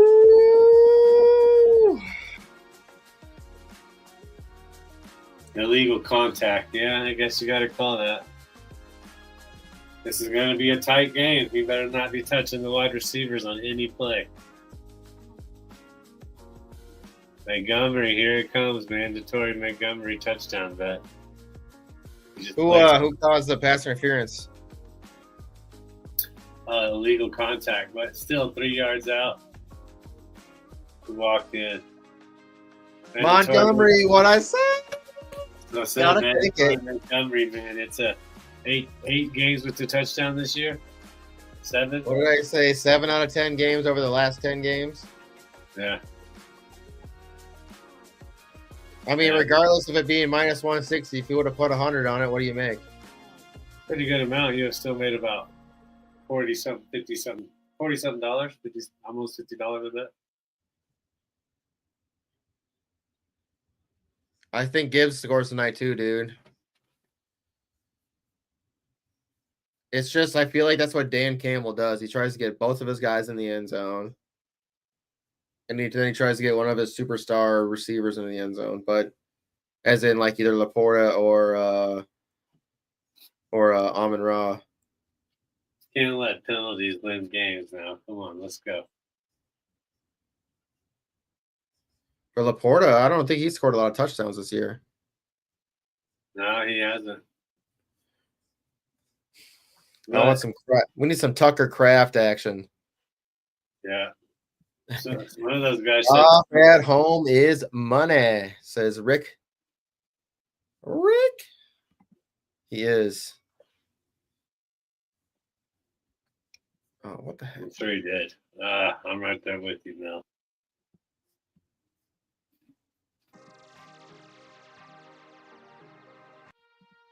All right. Yes, we need Tucker Kraft. Man, that kid has been pretty special. I feel like he's been great. Tucker? With Dobbs being out again, I feel like he should show up tonight. It's gonna be him. Reed should. Reed's been really good this year too. When Dobbs is out, I feel like Reed just explodes. What do you have? 2 touchdowns last week? Yeah, he gets looked at. I think Watson had the big touchdown last week. We just need Jordan Love to be amazing. That was another one of the bets. Jordan Love over 1.5 passing touchdowns. So he goes down there and gets a drive on this one, gets a touchdown pass. I only need one more the rest of the game. So that's what we're hoping for. What's up, Pete? Pete. Go Pack, go, Pete. Mel is crushing it in fantasy football. She just started, last year? Yeah, I already made the playoffs and Scott Fishbowl. Let's go, Mel. Crushing it, absolutely crushing You're it. doing great in the TSA league too, right? Let me look. Yeah, I believe she is. Not me, dude. Ugh. Devastating. What's up, Pete? Jerry says he needs a read in a few leagues. Appreciate everyone hanging out with us tonight. We got 229 people watching. Probably most of y'all over on X. But if you want to, come over and join us on YouTube. Sports Affiliation on YouTube. If you look down at the scroll at the bottom, it shows you right there, the Sports Affiliation. That is us on YouTube. Come over, join us. Get subscribed. A lot of content coming out. We're having a lot of fun. So we got a watch party on Thursdays and on Monday nights. Once the year stops, once the football year stops, we're gonna get it. Best ball will be getting kind of close to starting up. We'll do some drafts, mock drafts, best ball. We do a lot of that on Mondays, so that'll take over on Mondays. But Wednesdays we got some awesome interview shows with Carla. She interviews a lot of people in the industry. Great interviews. And then Thursday is TSA Takeover, man. We're just all about Thursdays. Got the betting show. We got Greg and Tipp doing the Q&A. Then we got Thursday Checkdown, and then we roll right into the watch party. I mean, Thursday is all about TSA, so come hang out. We're doing a lot of things. Oh, yeah. So hop over to YouTube, get subscribed, like the show. Appreciate everyone hanging out. All right. Play. Let's go. First and 10. Packers got the ball. Throw the ball. Jordan. Oh, no. Sacked. Who is it? Zadarius Smith? Zadarius Smith, first one of the game. Oh, my God. I got him in the Oasis League. He's a beaut. Clark.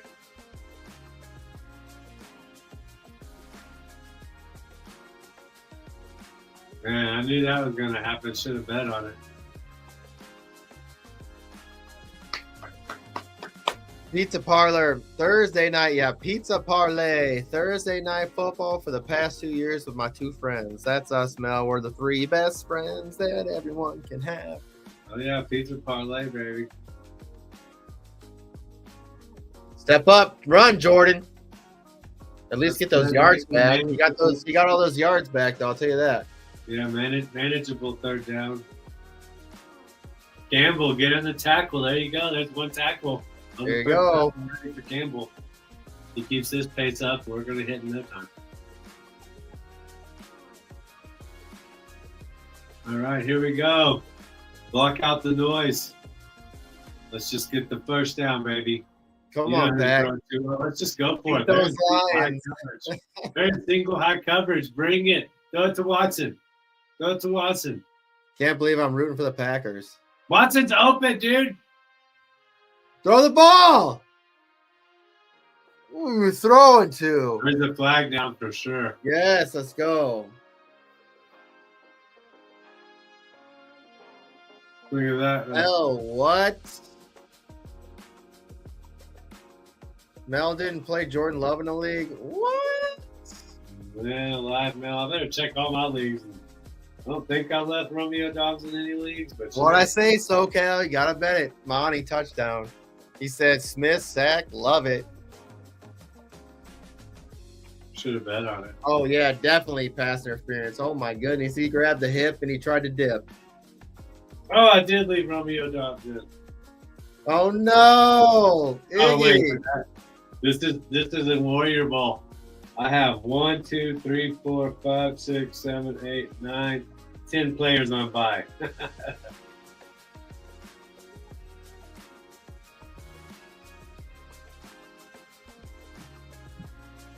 Let's go, Green Bay. We got gifted a penalty. Now let's see what we can do with it. What's your record in your best league this year? So can I consider it best ball? Yeah, I don't care. Best ball is my best record. So in bots, I guess I can shout out Wendy. Yeah, I Because didn't that make the league, playoff. I'm in like out of all the people, I don't know how many people are in it, but I think I'm in top 10. Nice. I think only the top 16 made the playoffs. So Let's see, bots. In that league, I am 22-4. You Nice. play against the consensus too. yeah, see, that's my best. So I'd league. be what, 12-2? I'd be 12-2. Wicks sitting on my taxi squad in your dynasty league, bro. I like him, dude. If somebody leaves that team, he's gonna step up and be the next guy.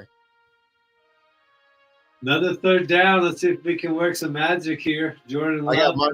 I got Montgomery in bots too in Battle of the Sexes. So I like that touchdown. Shout out to TD, man. I got that's in his dynasty. It's a cool league. It's a best ball league, but you can pick up and drop people during the season, and it's dynasty. So it's really cool actually, and that's my best league. Go Jordan. Oh, too much. For Get Wicks. it! Ah! Too much for Wicks. I'm in one of TD's leagues. I'm 7-6 and I'm 6th place. I should make the playoffs, and my team's pretty damn good. Yeah, I'm playing TD and Bay and the Beast. I beat him. I'm for sure in. And I'm then- getting wrecked. I got wrecked in that league this year. Yeah, you did. And then in your dynasty league, I got to beat the best team in the league, DB McFly. And if I don't, I'm probably out. So I did all that work to get in the playoff, and I'm still in there. But you know what's cool about dynasty? And if you don't know You like about the dynasty, Vikings, dude. you don't know about dynasty football and you're watching the show, it's pretty cool. What happens is you get, I've seen it anywhere from 3 draft picks to like 7 draft picks every year on the rookie class. And you can have a taxi squad like JC's league, and you get to keep some rookies on the bench up for a couple of years, or not. They don't count against your roster, and then you get drafted. The taxi squad. Yeah, the taxi squad. And, let's see. This year I got a first, a third, a fourth, and a fifth. So not bad. See if I can bundle that up, move up. Oh, in my league? Yeah. Oh, I'm in like third to last. So I'm just going for rebuild. My team is. Oof. So you're gonna have the third overall pick, you think? Or are you looking at? I don't know. I gotta start looking at college. I mean, I watched a little bit, but I only watched really my team. I only watched the Gamecocks, who did really well this year. So you know the SDC pretty good then. Oh, I mean, I know enough. What do you think about Josh Reynolds going to the Jacksonville Jaguars? Oh, they traded him. Huh? They traded him from the. They waived the Denver Broncos waived him, I'm sure, because of Bailey doing so well. He was on the Broncos. I thought he was on the fucking Lions. He was doing great with the Broncos, man. He had a. Wasn't he with the Lions? His first 3 weeks, he had 9.5, 13.5, or 13.8, 5.6. Was that last year? He was with the Lions last year, right? Oh yeah. They dropped him, but I don't know. I went and picked up Washington. Clear path to number 2. Oh no. Jaden and Lamar on a bye.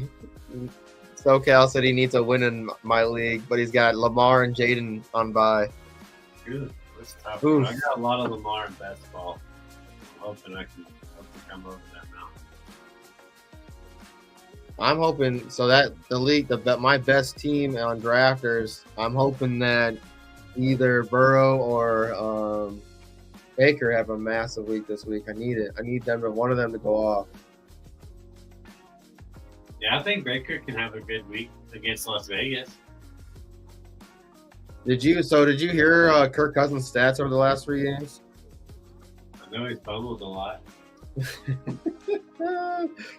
All right, Kirk Cousins, over the last 3 weeks, who did they play? They played Chargers, Broncos, Saints. So all those games were losses. He threw 724 yards, 0 touchdowns, 6 interceptions, and 4 fumbles. Nice. So 10 turnovers and 0 touchdowns. That's hard to achieve, dude.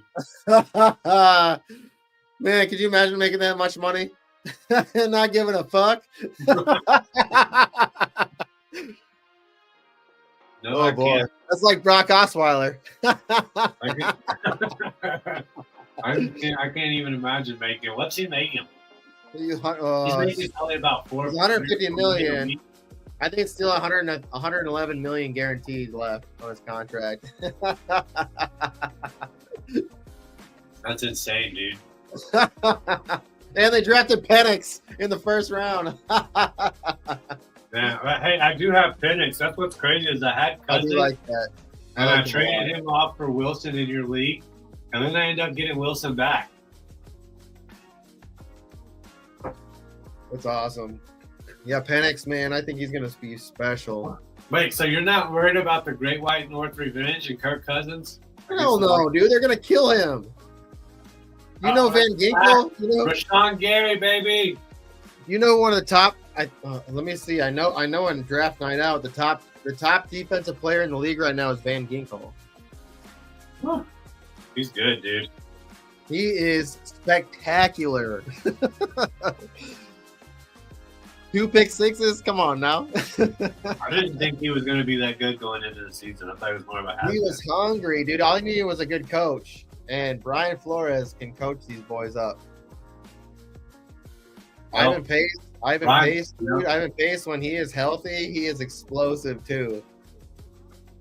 I mean, Brian Flores drafted him in Miami, you know?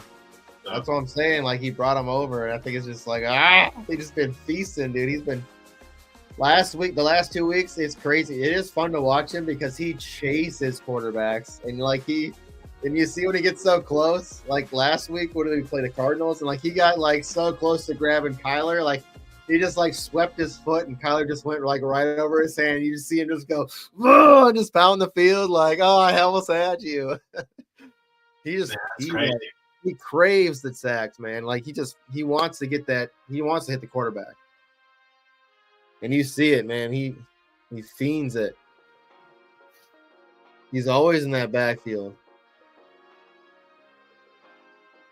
Fabio Van Ginkel, man. That's my guy. Alex Anzalone, Malcolm Rodriguez, and Derek Barnes are all linebackers for Detroit, and they were all on one of my teams. Anzalone too, yeah.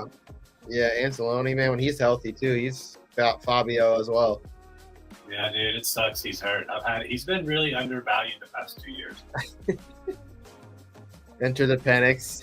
A lot of hype, only to this point. No, come on. Hey, do you think Guerrero is going to be good? Do you think he's worth all this crap people spit on him? I mean, he did okay. I don't think he's worth.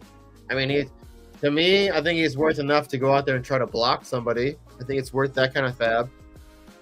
But I don't know. I mean, I guess I could be wrong, right? I definitely could be wrong, but anybody can kind of. I feel like anybody can kind of step in. It's who's behind him. That guy could step in and do something, you know? I feel like anybody can kind of step in and just get a big play. I feel like that offensive line is good enough to make somebody step in and do good. Depends on what they're going to do. Debo, is he healthy? Is he playing? I don't know if he's healthy, but I think he's playing. I mean, he might run the ball a lot. Yeah, You know? right. They could use a lot of Kittle. Yeah. He's hurt. I think he'll play through it. I feel like everybody's hurt in San Francisco all the time. Yeah, they're just getting old, bro. Those long seasons, they start to add up on you. Yeah, you're right. I don't know, man. I don't know if it's worth. Who are they playing against? Oh, that's a hit on a defenseless quarterback. God dang. Darius Smith should have got a penalty. He said, "Nah, son." He was so good. He was so good with Green Bay. He's gonna have a big week. Look at that face. He finger matched him, dude. He finger banged him. He said. Finger banged. Jerry says, "Turner playing." And he was punting. Why are we going for it? Punt the ball, guys. Let our defense do all the heavy lifting. We haven't been able to move it on them this game yet. Jerry said, "Is Turner playing?" Okay. Turner. I like this move. 5 more yards for a punt. That's not bad. Jordan Love is going to be sort of. Spreading real cheese at the stadium. Yes, he is. He's definitely a cheese grater, dude. Bro, did you see that who did the Packers play last week? Because somebody had a fucking cheese grater hat on. I've seen them before, but yeah, dude, I've invited people over and they bought the cheese grater to watch the damn Bears. I think the funniest thing I've ever done for my brother-in-law is a huge 49ers fan. So when the 49ers played the Chiefs, he asked me to I said, "Hey, I'm going to stop, at Party City," which is like, a place where you can get like balloons and, Right. gifts. So I went there to get, I went there and I got all Kansas City Chiefs shit, just to roll into his party. So I got him plates, napkins, balloons, all this shit for his 49ers party. It was pretty funny. Yeah. Cause F that, dude. Sometime wasting your money on shit like that's definitely worth it. Yeah, man. That's the ultimate troll. Because everybody's gonna remember that. You know what I'm saying? He's like, the funny part is like by the next year we were doing our Super Bowl party, he puts them out because he still had leftovers. Yeah, fuck the 49ers. And the Chiefs. Sorry, everybody who likes them, but they are done winning Super Bowls. Man, I'd really like to see. I mean, I know you want to see the Packers, but if Detroit makes it, or I don't even care if it's the Packers, but if Detroit makes it and the Bills make it, that'd be fun because neither one of them have won, Well, it's like I was telling Rich. It's like it's hard for me to hate on a team that hasn't been to a Super Bowl. So I Yeah. can't really hate on the Lions if they go.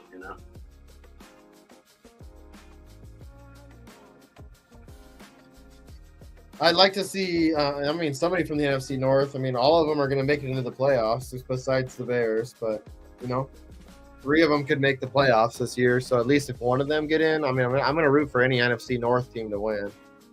Right. Like at that point, if I'm not in, like I'm rooting for the NFC North. Like it's hard to. I mean, like I said, I'm not really a diehard Vikings fan. I'm going to root for anybody who's in the NFC North. I'm going to root for that because our division is insane. They're super good. What about the Seahawks? Would you root for them? Then I mean, I'll root for them too, but they're so up and down. Geno is, man, he has just been. Ugh. He's hard to start, but I got to start him in like 2 or 3 leagues this week, dude. So, Why don't they just try Sam Howell? Like, why not? he must suck at practice, dude. Maybe he does, but he's gonna throw the shit out of the ball. Like that's Jameis, right? That's Jameis Winston. Yeah, I don't know. It's like Jamison. I think he threw 5 touchdown passes. He threw 4 touchdown passes. I mean, 2 pick sixes though. He threw 6 touchdowns basically. That's what it is. But who He gives threw a 4 shit, dude? offensive He touchdown had passes. almost 500 passing yards, dude. Like, That's what I'm saying. He was like a top tier quarterback. He did. Then had an all time performance. over David 200 yards. Njoku had, I think he was like tight end 1 or 2, and then the Denver Bronco defense was still a top 5 defense. And he's like makes everybody so good. Yeah, bro. everybody in the game's good. He makes everybody so good. Like he carried a tight end, a wide receiver, and a defense. And not his defense, the opposite defense. Oh, it's so funny. It's like this week. It's like this week start Jameis Winston and also the Steelers. DSP. Man, Brian, it's crazy if he beats the Steelers again. If Jameis Winston beats Russell Wilson and the Steelers again, it's gonna be nuts. I really do kind of hope that the Steelers get, win the division.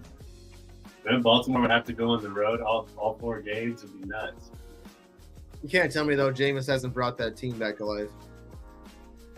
Oh yeah, dude. I don't see how you go back to Deshaun Watson, dude. I mean, do you? No. At this point, you want my honest opinion? I feel like you just forget the money, just dump him, Yeah. and at that point, let somebody else take the headache.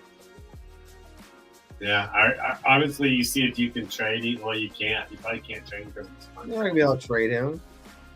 Yeah, you're just gonna have to dump him. I would try to get a 7th He's a round. fucking turd.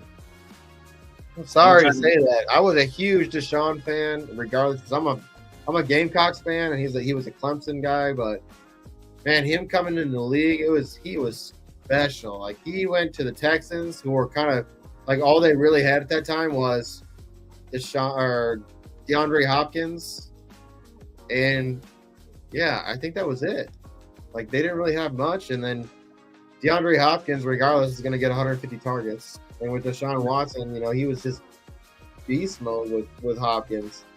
They had Bill O'Brien at the head coach, we were just talking about. Not great. Right. And you got a head coach that yells at his own fans. Oh, dude, but people forget Bill O'Brien almost beat the Chiefs, dude. They were up by 24 points and lost somehow. Yeah, Deshaun Watson was good, and then the allegations came out, and I feel like all the headache for him, and him knowing he was guilty and did all the wrong, like I feel like it weighed on him, and I feel like it's paid a lot of toll on him, in everything. Why are the Packers challenging this? I don't know. It's your coach, dude. The Packers have been bad at challenges. I guess Mike McCarthy and Matt LaFleur are the only coaches that have done them in my lifetime. But Right. it's not bad. I got a solid question for you, Iggy. Yeah. So you call a penalty flag the yellow flag. You call it dirty laundry. What do you call the red flag? Challenge flag. I guess I'd call it bloody laundry. I don't want to know. Those bleeds happen. We'll have to see, man. pretty one-sided game so far. Under's definitely in play. We just need some field goals to start coming our way. Rings of power. Can't believe we let Greg talk crap about Lord of the Rings. Don't care if it's a show or not. He was really talking crap about Lord of the Rings. He was like, he said something about Samwise and Oh, expand your culture or something like that. I like Lord of the Rings. Yeah, how do you not like Lord of the Rings, Greg? He's just too old. Good boomer, Greg. You probably like, I mean, it's like Star Wars. It's basically the same thing. It's just different style. It's just better. Really, just a trilogy. Lord of the Rings is older than Star Wars. Really? Well, the book is, yeah. Man, dude, we haven't gotten any snow lately. Really? Have y'all? Yeah, we've been getting snow, but it's just been small bits here and there. We've barely gotten any. It's been pretty dry here the past. It's been cold, dude. Yesterday, but bro, we had like 30-mile-an-hour winds. Yeah, we had it. It was like when we were in Arizona. With wind chill, it was -10. That's terrible. Dad, what are they challenging? That was a stupid challenge. Give your head coach a round of applause. First quarter, it looked like he got the spot. I mean, they had another down to get it anyway. What does it matter? Now you wasted a timeout and you only have one more challenge the whole rest of the game. Still got 45. What the hell? 45 minutes of actual play. Kenny Clark got pissed off too. Like, Coach, what are you doing? Greg, what did he say? He said I should have known he said, I just asked if Samwise was a Baggins. That's what Greg said. You told him to get more culture than that, Greg. Get Gibbs, get him, good hit. Gotta wrap up, young man. Oh my goodness, he got rocked. You gotta wrap up. He's not a Baggins. He's a Samwise. I still can't believe Michigan beat OSU, man. I don't know anything about college football, but hey, Gamecocks beat Clemson, I'll tell you that. What? What's that called? What? Get the I Palmetto, know where dude. Clemson is in South Carolina. Where's South Carolina University, you know? Is it in Myrtle Beach? University of South Carolina? Look at that. Clemson. They're both in South Carolina. I No, know, we took but you the know state. what city? We took the state, baby! We get the palmetto tree. Woo woo! That's what it is, a palmetto. Palomino Blanco. Let's go. Look at that. My Big favorite time thing in the tackle. world is to see what is his name? Dabo Sweeney. I want to see him cry.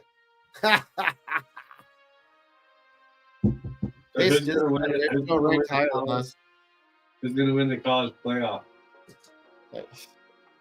So Alabama, who is 9-3 in the SEC, is ranked higher than the Gamecocks, who are 9-3 in the SEC. Because of They are in the rating? playoffs, and we are not. We are ranked number 15 overall. Pissed. Clemson, who is an ACC team, they are in the playoffs, or they are playing to get into the playoffs. I don't get it. We beat them. I don't know. College football, I don't get it. Yeah, college football's blowing the bar.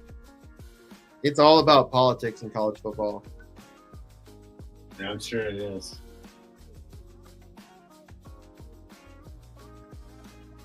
Who is this? Like, teams will start ranked at the beginning of the year, you know, like, so you automatically start with a better odds than another team that's, you know, could have the same, you know, wins or losses versus you, you know. Yeah, that's true, huh? There's already some, like a built-in bias. Crazy.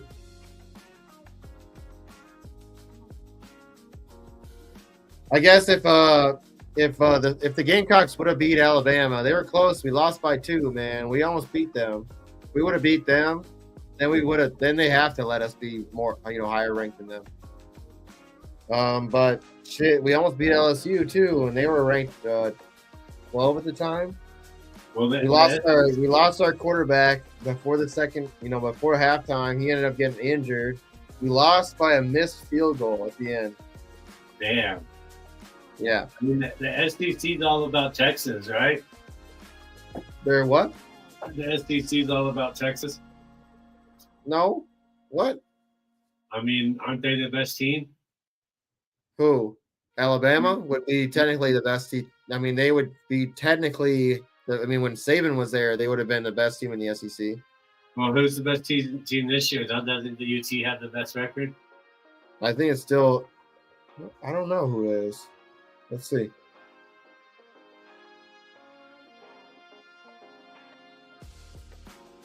End of the first quarter, 7-0. The high-scoring game, just like everybody talked about so far.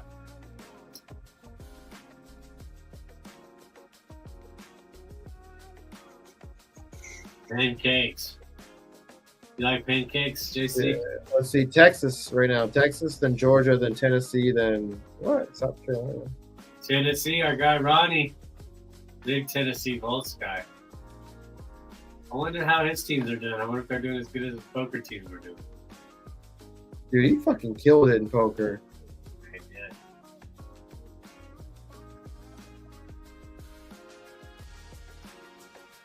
Man, the Packers are such a good football team.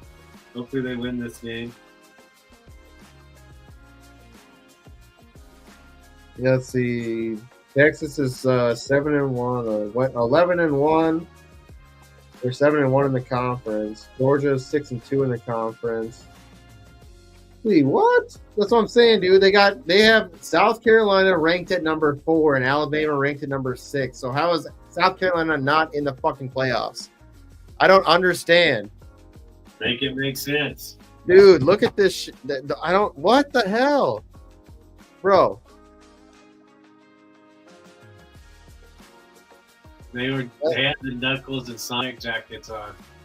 They literally. Show it again. What? Oh. Yeah, Texas, Georgia, Tennessee, South Carolina, Ole Miss, Alabama. Yeah, it's all money. It's all about money. So, what the shit? Because A definitely becomes A in the alphabet comes before S. So why wouldn't they have them ranked higher if it was alphabetical? You know what I'm saying?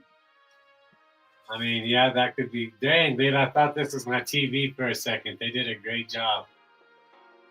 Old school TV like that. Do you ever have one? Appreciate you, Greg. Yeah, dude, my grandma. We have one older than that. It was literally so that one has an off and on button, like the turn knob, and then you have to turn the channels. My grandma's it was in and out. It was one knob, in and out, and you had 10. I think it was 10 or 12 channels. I think I remember one like that. Out to turn it on, and you would turn the knob to turn your channels, and it was in to turn it off. And that was when I was first introduced to video games, was at my grandma's house.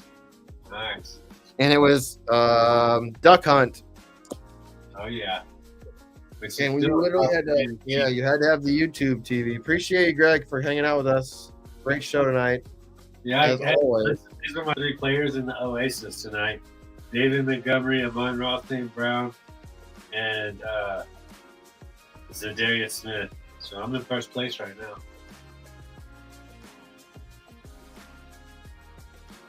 Come on, Jordan. There we go. Christian Watson. Nice play there. Oh, he fumbled it. Damn. How many yards did he get? Because I took his over yard, his longest reception to be like over 23 and a half. You might have covered, but fuck, that sucks. Christian Watson. Shit. Yeah, Green Bay can't catch a break sometimes. It's hard being a Packer fan, bro. Kirby Joseph, big hit. Was his elbow down? Oh no! His elbow might have been down. Definitely out. Tucker Kraft gets a tackle though. No, it's Ball's out. out right there. Woo! It's Tucker out. Kraft gets a It's tackle. out, buddy. So they're on the what? The 20. They're on the 24. Hey, in your league, Tucker Kraft would get a tackle. It's 2 points, right? Yeah, he would get 1.5. I mean, I'm good with that. Better than no points on that play. Yeah, that's for sure. And that's a 10-yard. That's a 10-yard reception in that league. Damn. Come on, Christian. You gotta be You'll better get than it. that. You'll get it back. There's Mel. I know, Mel. I'm not happy about it either. Oh, All right, we just need a turnover right here.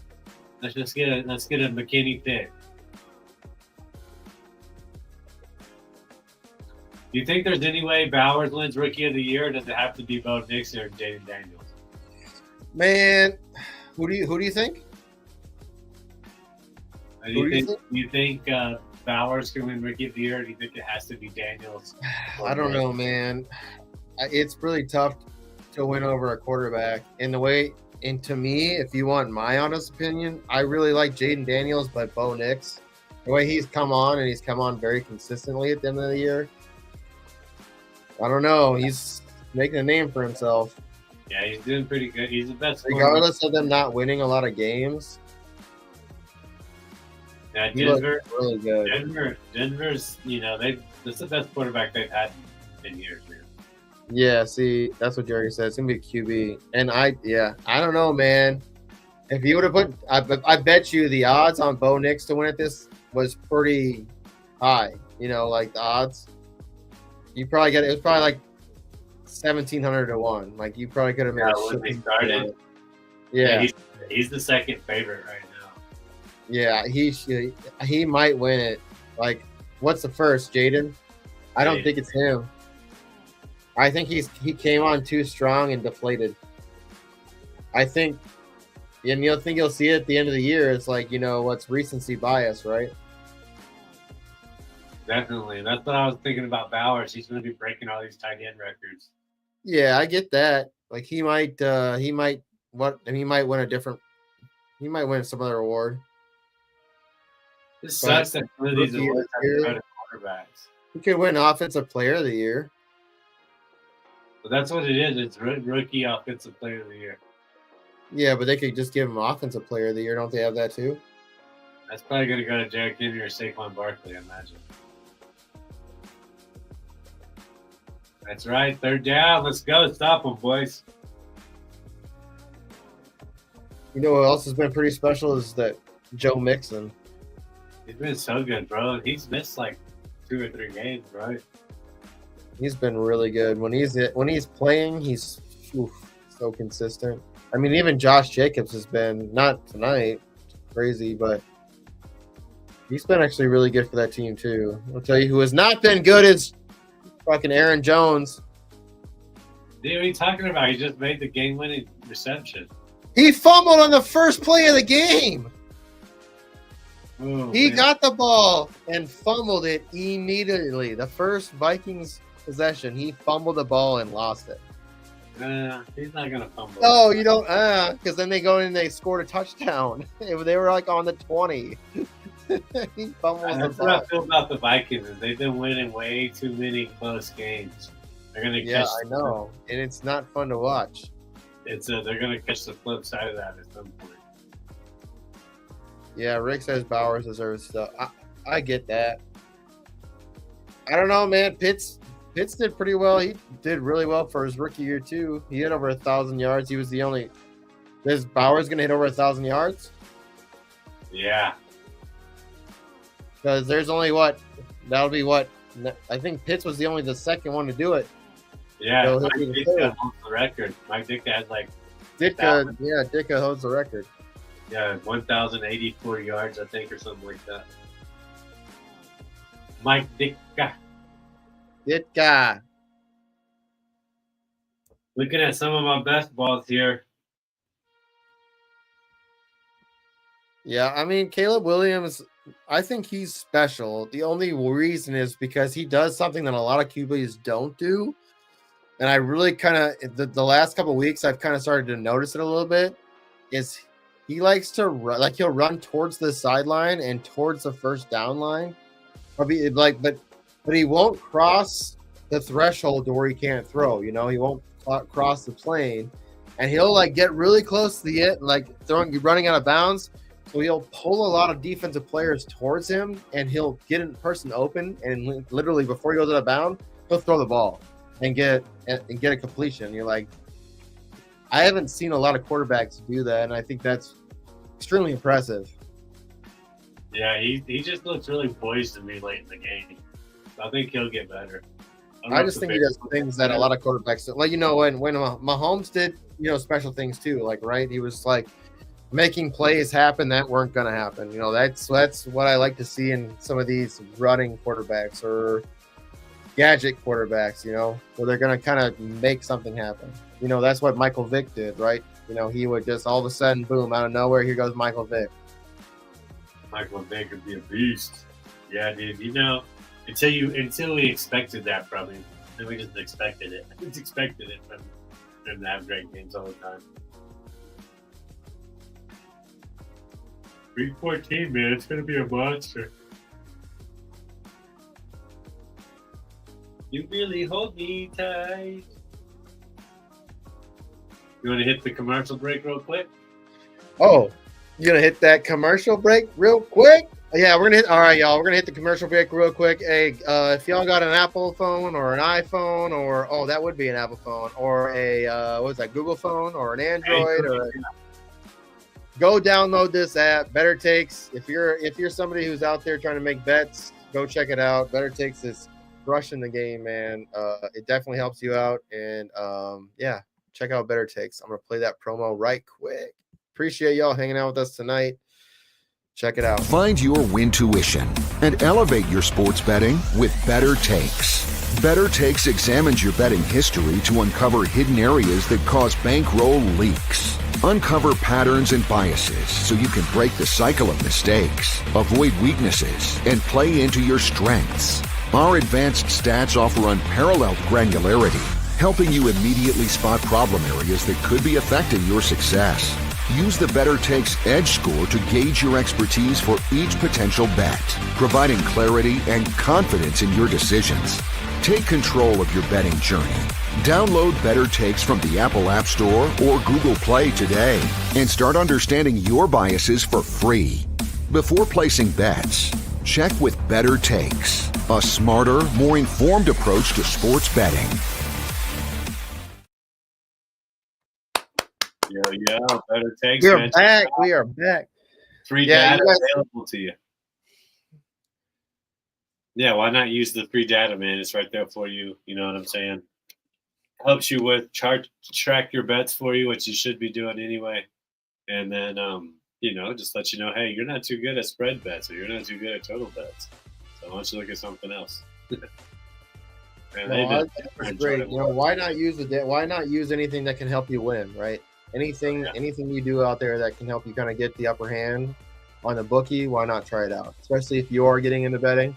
It's something nice, you know, get some of your data out there and then, you know, get it into the system so that it can kind of tell you, hey, this is where you're not doing good. This is where you're doing really good at. Start betting in this area. You know, it's smart.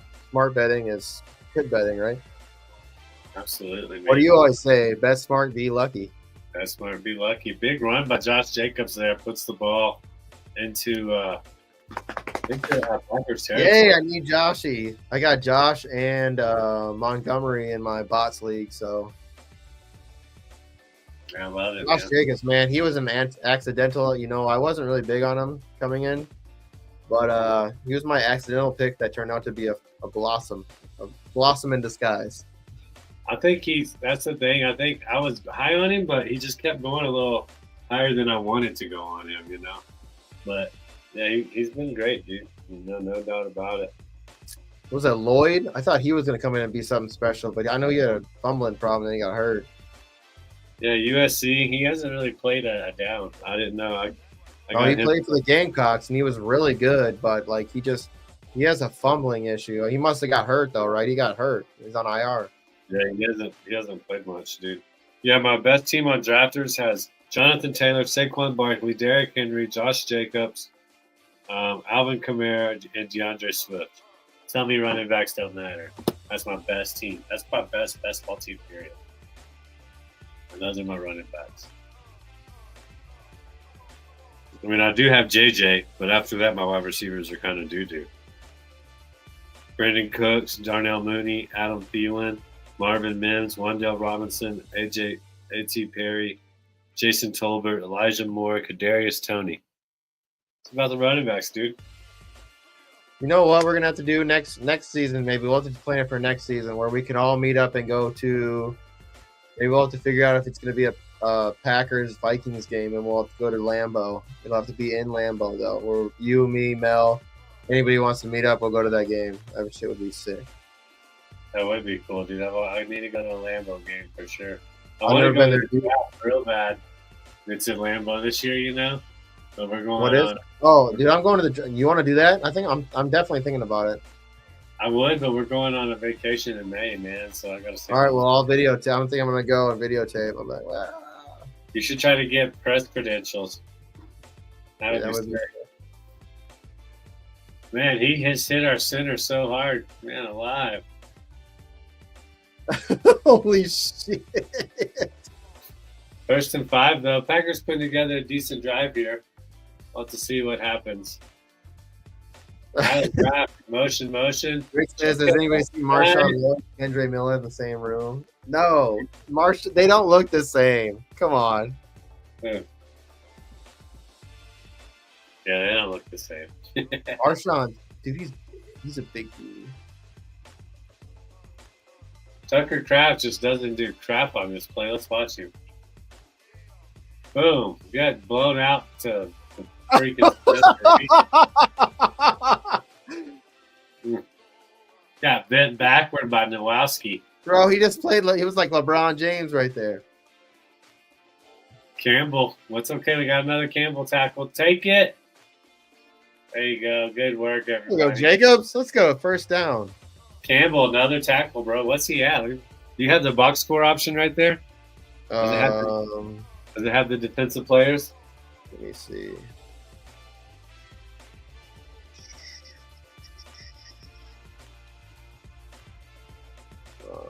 Let's see.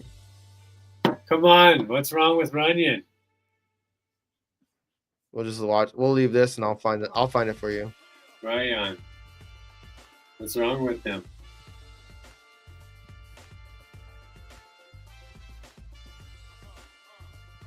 They took a hit, got the air knocked out of him, huh? Telfort, man. I don't know much about Telfort. Let's just get a quick touchdown to Christian Watson. 5 yards. Oh, we got a penalty. Hands to the face, hopefully. All right, let's see here. Come on, give me the stats, baby. Campbell's got 5 tackles. Now they're saying 4. Come on. Bring it back. That should be 5. Man. He said he had 5. Now it's saying 4. I'm not a fan of it. But either way, that's over half. Campbell's at 3 all together. I've got 4 over here on my end. Should have been 5. They're only showing 3 on Google. That's a weak holding call. Come on. There should have been tripping. Oh, that's why they just took it away. He had one. Yeah, they got 2 and 2. They just got that penalty took off. So he had 5. We're at 4. He's involved. We knew they were going to give to Jacobs a lot. Man, look at this double tight formation up the gut. Blitz. Kraft. Got him out. And smash. Dude, he is weak, dude. What the hell? He was backpedaling. Yeah, hard. He was also he must have been backpedaling too when he got wrecked by that lineman. Why is Williams walking to the 10? He's walking that's not the 10, dude. He's walking to the locker room. Bad sign. He's one of our best players.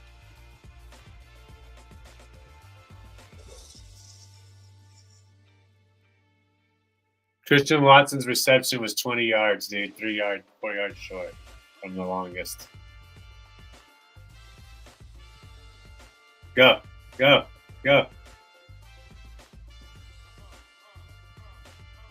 What a block. You got an extra ticket for the Bears game?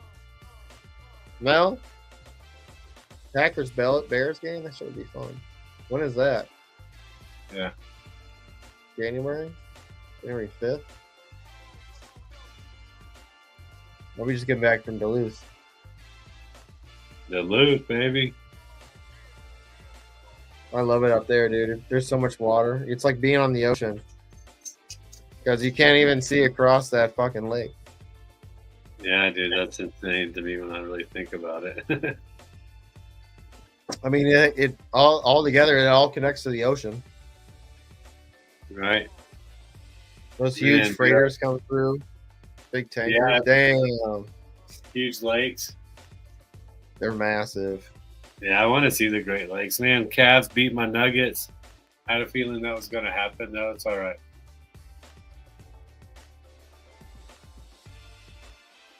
Michael Porter Jr. over 16.5 points. We talked about that on Sub Home Slice. Successful bet. You love to see it. Now they're saying Campbell 5 tackles. There we go, baby. That means we only need 3 more. Well, here's another penalty. Let's hope they don't take it away.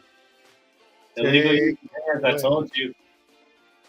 I knew I saw it from here in Colorado.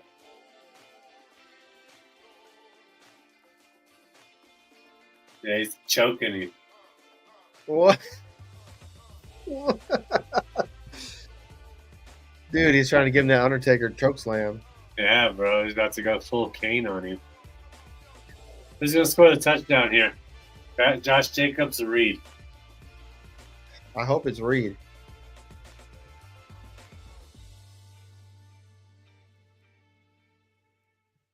Oh, but he's shifty. I like it. Another tackle by Campbell there.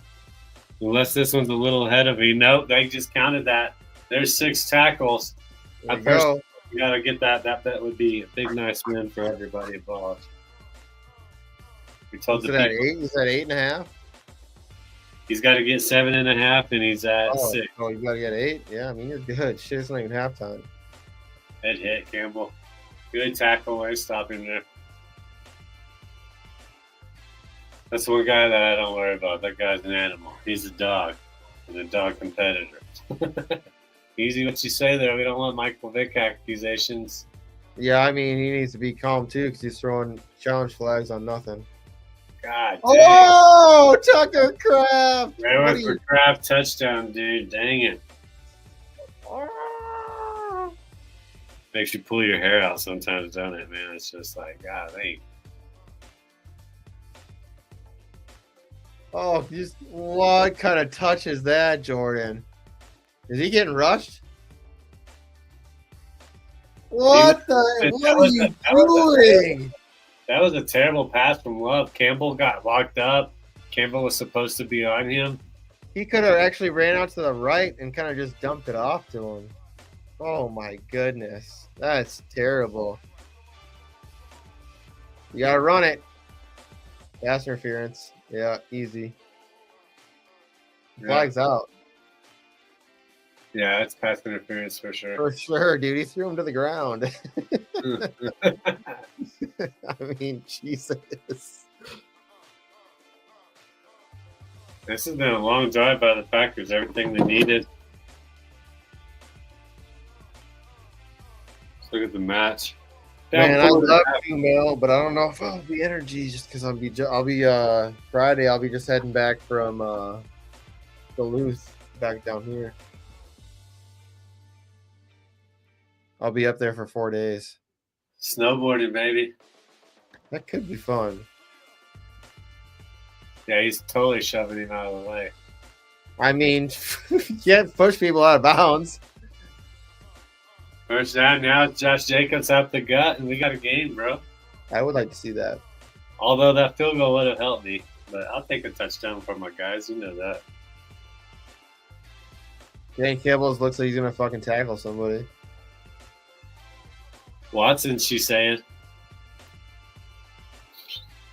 That means it's what happened. Because she knows. She's always ahead. No, Jacobs. There we go. Right up the gut.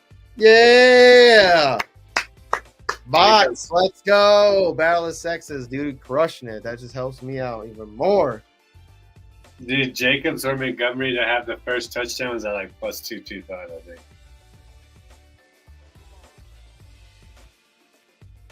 Let me see what I'm doing in bots. Hey, that's what we need, though. Got me feeling so crazy right now. Josh Jacobs with a touchdown. Montgomery with a touchdown. Bleeding all over himself, dude.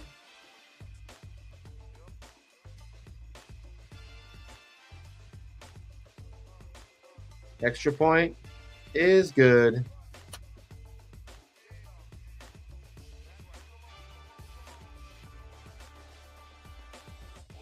Come on, update. Let's go. Hey, let's go. Let's do it. Let's do it. Jordan Love, 2.68 points. Let's go, bro. Josh Jacobs at 14.15 in bots, and I got Montgomery at 9.8. That's how my night is starting. I like it. Yeah. Good start. Already at 23 points. 23.95. 9.5. Let's go.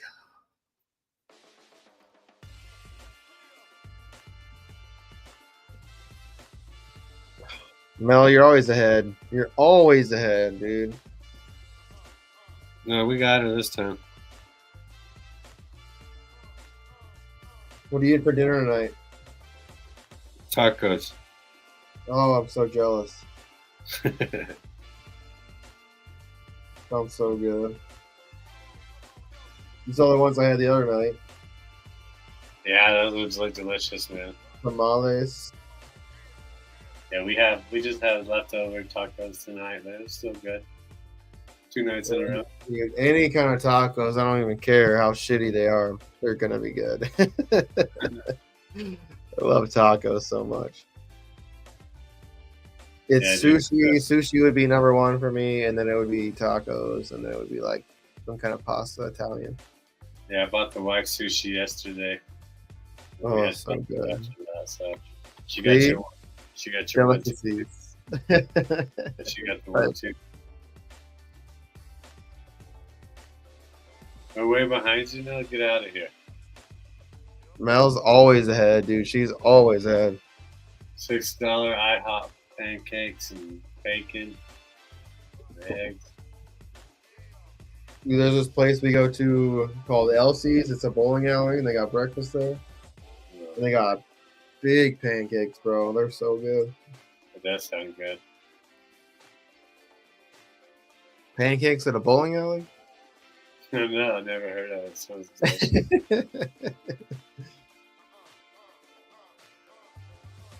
Season's revival. Come on. I want to see the Packers win tonight. Please. We need the Lions to get upset.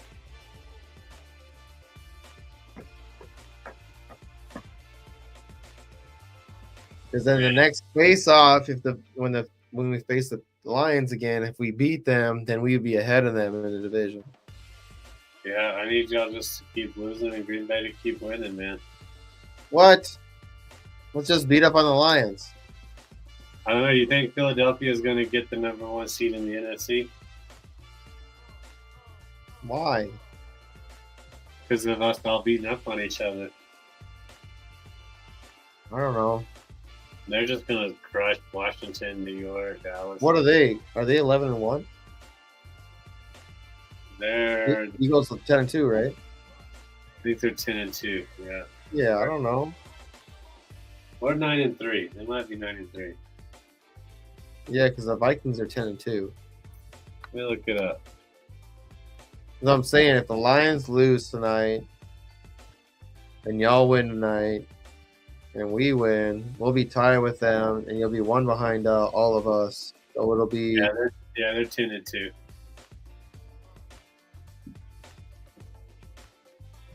Mel,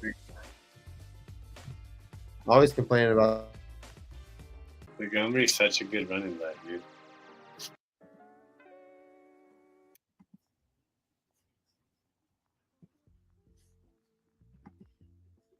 Yeah, somebody's going to win the NFC South with probably an 8-9 record. The Falcons are at 6-3, but they've lost 3 in a row, like you said. Kirk Cousins has been on some kind of crappy Achilles. I mean, I don't know how anybody could really expect Kirk Cousins and Aaron Rodgers to be good coming off an AC. Yeah, Achilles. Yeah, that's what I meant. An Achilles. It's bad stuff, dude. And they're Do you both think old. McCaffrey? You think McCaffrey? They're not old, but they're athletes. They're old as far as athletes go. They're recovering. Do you think McCaffrey's done? Yeah, kind of. I mean, Todd Gurley, he had the arthritis too, you know. Yeah, it's tough, dude. Todd Gurley was so good, and How many receptions does Montgomery have already? What was his at? What did we talk about? I told you to take that bet. he was 3. dude. He went to Europe looking for treatment. That told me it was pretty severe once I heard that. Yeah, man, I should have traded him when I could have. I'm trying right now. I'm just trying to trade whatever I can get for him. I don't care. Anything. Yeah, because those running back blitz. Nobody looking. Love to see it. 35. Let's hold it to a field goal now. Brisket does sound good. You know, brisket on a taco, though. Let me get that. Some coleslaw. I don't know. I like my brisket to be brisket. I don't know. There's something about tortillas, man. A good flour tortilla. I like corn tortillas too, but a nice fresh flour tortilla. Throw some brisket on there with some really good coleslaw. Oh, that sounds good. Fudge. I want just brisket. Get him. Bullshit. Montgomery, that's another catch, dude. He's so good, dude. Well, I'm saying, what was his bet? What was the bet? What did I send him earlier? Sent it to you earlier. So you guys take this bet. I think you said him and Gibbs touchdown. And then I said, let's see.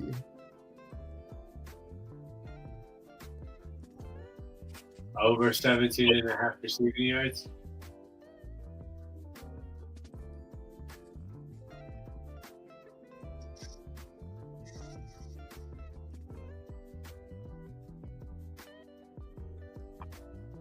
Why aren't you blitzing it?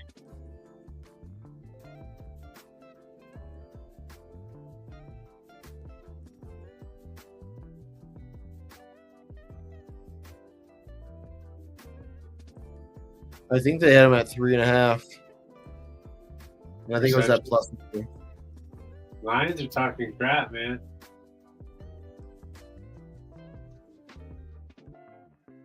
Panay Sewell, man.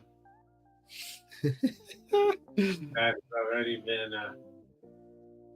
He almost loaded up and threw one last week.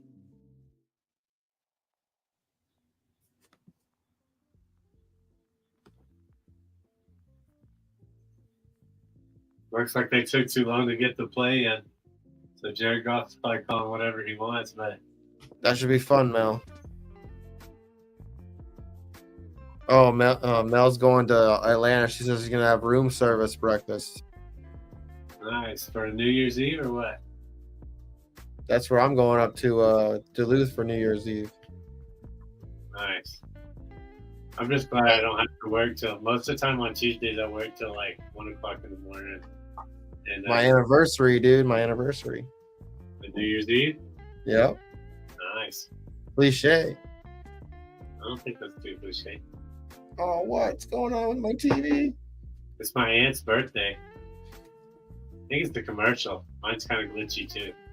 Oh, I was like, what's going on? Dude, this is a game, bro. 10-7. You took the under too, right?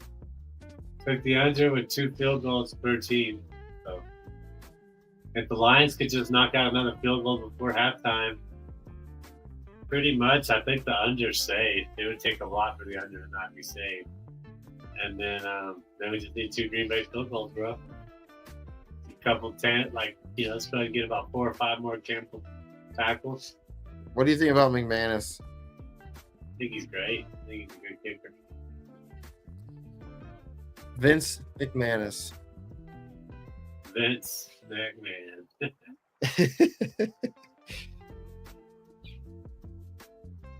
New Balance. You ever had any New Balance shoes?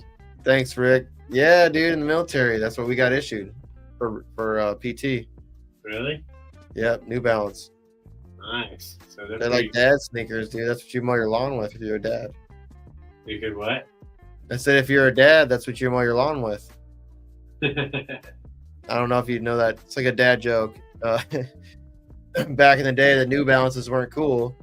Dads would wear them out, and they'd be all green when they came in because they were white before. But when you're mowing the lawn, they were white. After you mowed the lawn, they'd turn green. Yeah, I definitely had some green shoes. New Balance. Some dad shoes, baby. Now they're all cool. Get Josh Allen flying through the air here, bro. What a guy. What a guy. Man, what's going on between Pacheco and drafting Bijan this year was everything I thought drafted Nick Chubb was going to be last year. how's he doing? Pretty good. Ben Johnson, North Carolina. So Mel asking, how do you think Pacheco's going to do this weekend? I think he'll do better than he did last week. So Kareem Hunt is done now? Yeah. I think for fantasy purposes, yeah. No, Kareem Hunt. Mel, do you have a cheesehead? Surely you do. All right, let's just hold up and get a field goal here, guys. Hell, I didn't even take a turnover. 2 minutes, man. Thank y'all for joining us. Got over 250 people tuning in. It's always a pleasure. Golly, Sam Laporta just beasting through there, dude. Shoot. Shoo. Yeah, now I'm behind because of the stupid lag. Well, yeah, but 250 people, man. Thank y'all for tuning in. It's always fun to be here with y'all on a Thursday.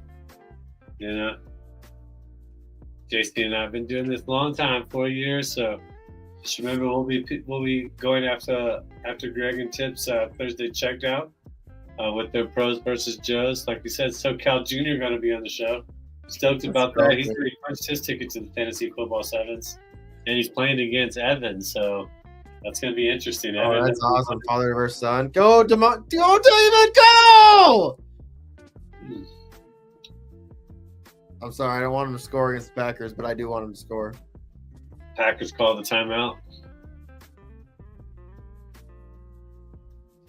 If you're going to call a timeout, just let them score. In my home league, like my brother-in-law's league, if I win this week and one person loses, I push into the playoffs. So, and I have David Montgomery, so I have to root for him to get touchdowns. I still want the Packers to win, but I need Montgomery touchdowns. Dude, listen to the streaks in the NFC North. Lions 10 in a row, Vikings 5 in a row, Packers 3 wins in a row, Bears 6 losses in a row. I didn't do shit going on. That's for sure. Bears got the second longest. Sounds like a good night, you know. Oh, Jared Goff up the gut, touchdown, I think. Fudge you. I don't think so, baby. They called it a touchdown, but I think he's down. Challenge it, Packers. You can't now. You can't challenge that. That's a touchdown. Is it? I mean, they'd have to review it. You know what I'm saying? Just go ahead and let it count. I see you challenge it. Oh, they're saying he's short. Down. That's what I said, dude. His knee was down. But did anybody touch you? Think he's down right there. Not in. That looks like a touchdown to me. He's not across the line yet. He's down right there. Think. Yeah, you're right. Not a touchdown. I would challenge that. I would have took a golf touchdown since I have him in my DFS lineup. 3rd and goal. Green Bay calls timeout. Come on, Montgomery. Let's just hold them and let's hope the Lions kick a field goal here. Let's get an intentional grounding or something.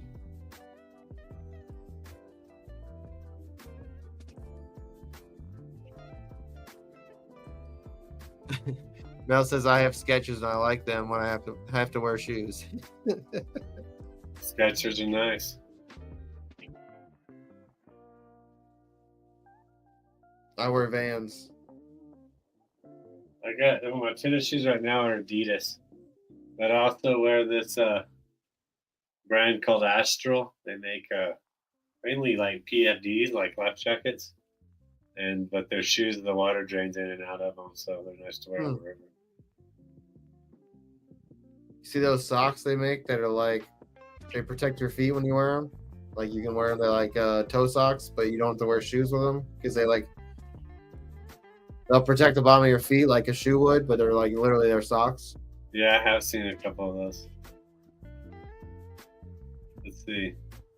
Yeah, you can also wear booties. What the hell? What's going on? Why is it taking so long? I don't know. Hand it off to Montgomery here. Or You Goff. better hand it off to Montgomery here. Goff can do the same thing like a little punk ass Decepticon. Oh, he got wrecked! Man, that hurt. Is he okay? Here you go, field goal. Yeah, just kick the field goal, guys. Kick the field goal here, Dan. Dan Campbell, what do you think he's gonna do? Don't be the person that you want to be. Fight the temptation. It's Dan, it's Dan Campbell. They should have gotten straight up the gut. I don't know why they did that. Bro. That's the whole line. Man, Kenny Clark's the one that met him in the backfield, though. No, you should wear it. You should wear it while you're in Atlanta.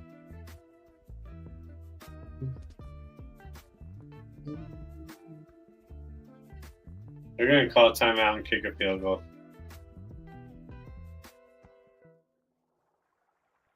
Who got the ball first? Detroit did, right? I think so. Looks like I don't think they're not bringing the field goal team out there. Damn it, Dan Campbell, you suck, bro. Well, let's go, Green Bay. Teach them a lesson. Teach them why you don't do this.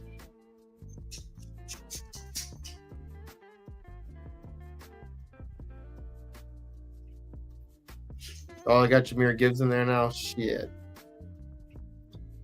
Now I don't care. Stop him. Now you can stop him.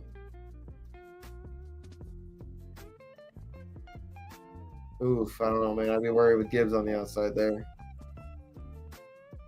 3 tight ends on the left. He's throwing it. Get him! Oh my God, Gibbs touchdown. That sucked. That was too easy.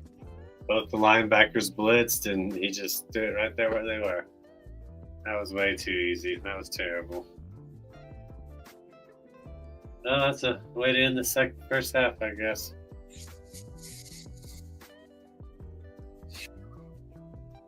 A little disappointing, to say the least. Gross. Not the worst possible thing. Gibbs getting a touchdown. I don't need that in the least bit. I think I'm playing against Gibbs in a lot of leagues. Oof. I wish that was Montgomery.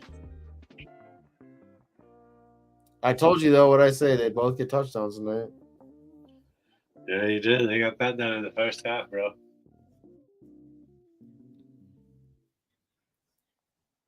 Well,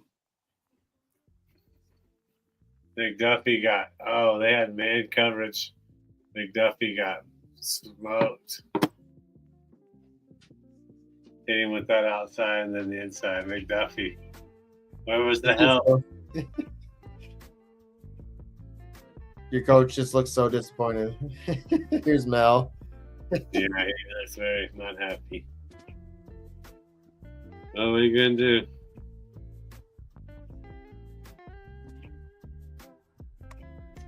We just need Campbell to finish strong here.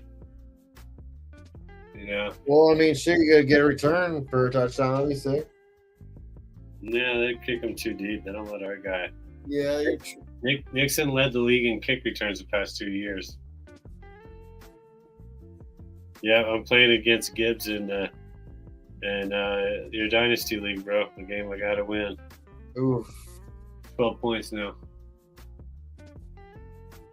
All right, 11 seconds left. Yeah, I don't think I have a good halftime bet for anybody. The over-under's at 50.5. I don't still like the under, to be honest.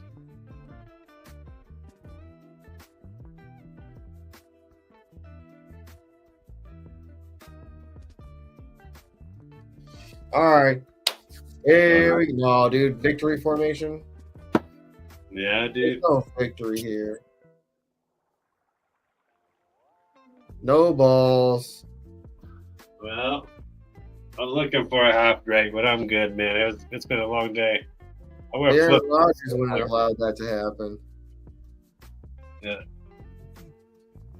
Well, dude, thanks everybody for hanging out. Over 250 people. It's a pleasure, man. Make sure you go to our YouTube. If you're not, give us a subscription, follow, and then we got a lot of great shows like JC talked about.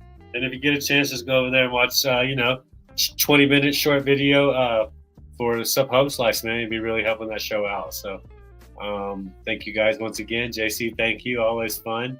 I'm good on my tires, though. I don't need any Bridgestones.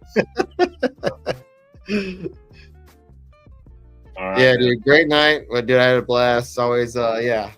We got a lot of swag too. If anybody's interested in getting some shirts, I got a lot of shirt ideas. You know, just hit me up if you need a shirt made. I got a lot of right now. I just got a lot of Viking stuff. I do have a couple other teams, but I gotta start working on some Packers stuff. We'll get there. But yeah, a lot of stuff coming, a lot of fun things. But appreciate everyone hanging out, and Iggy as always. Love you, brother. Love you too, bro. Y'all have a great night, everybody. Later.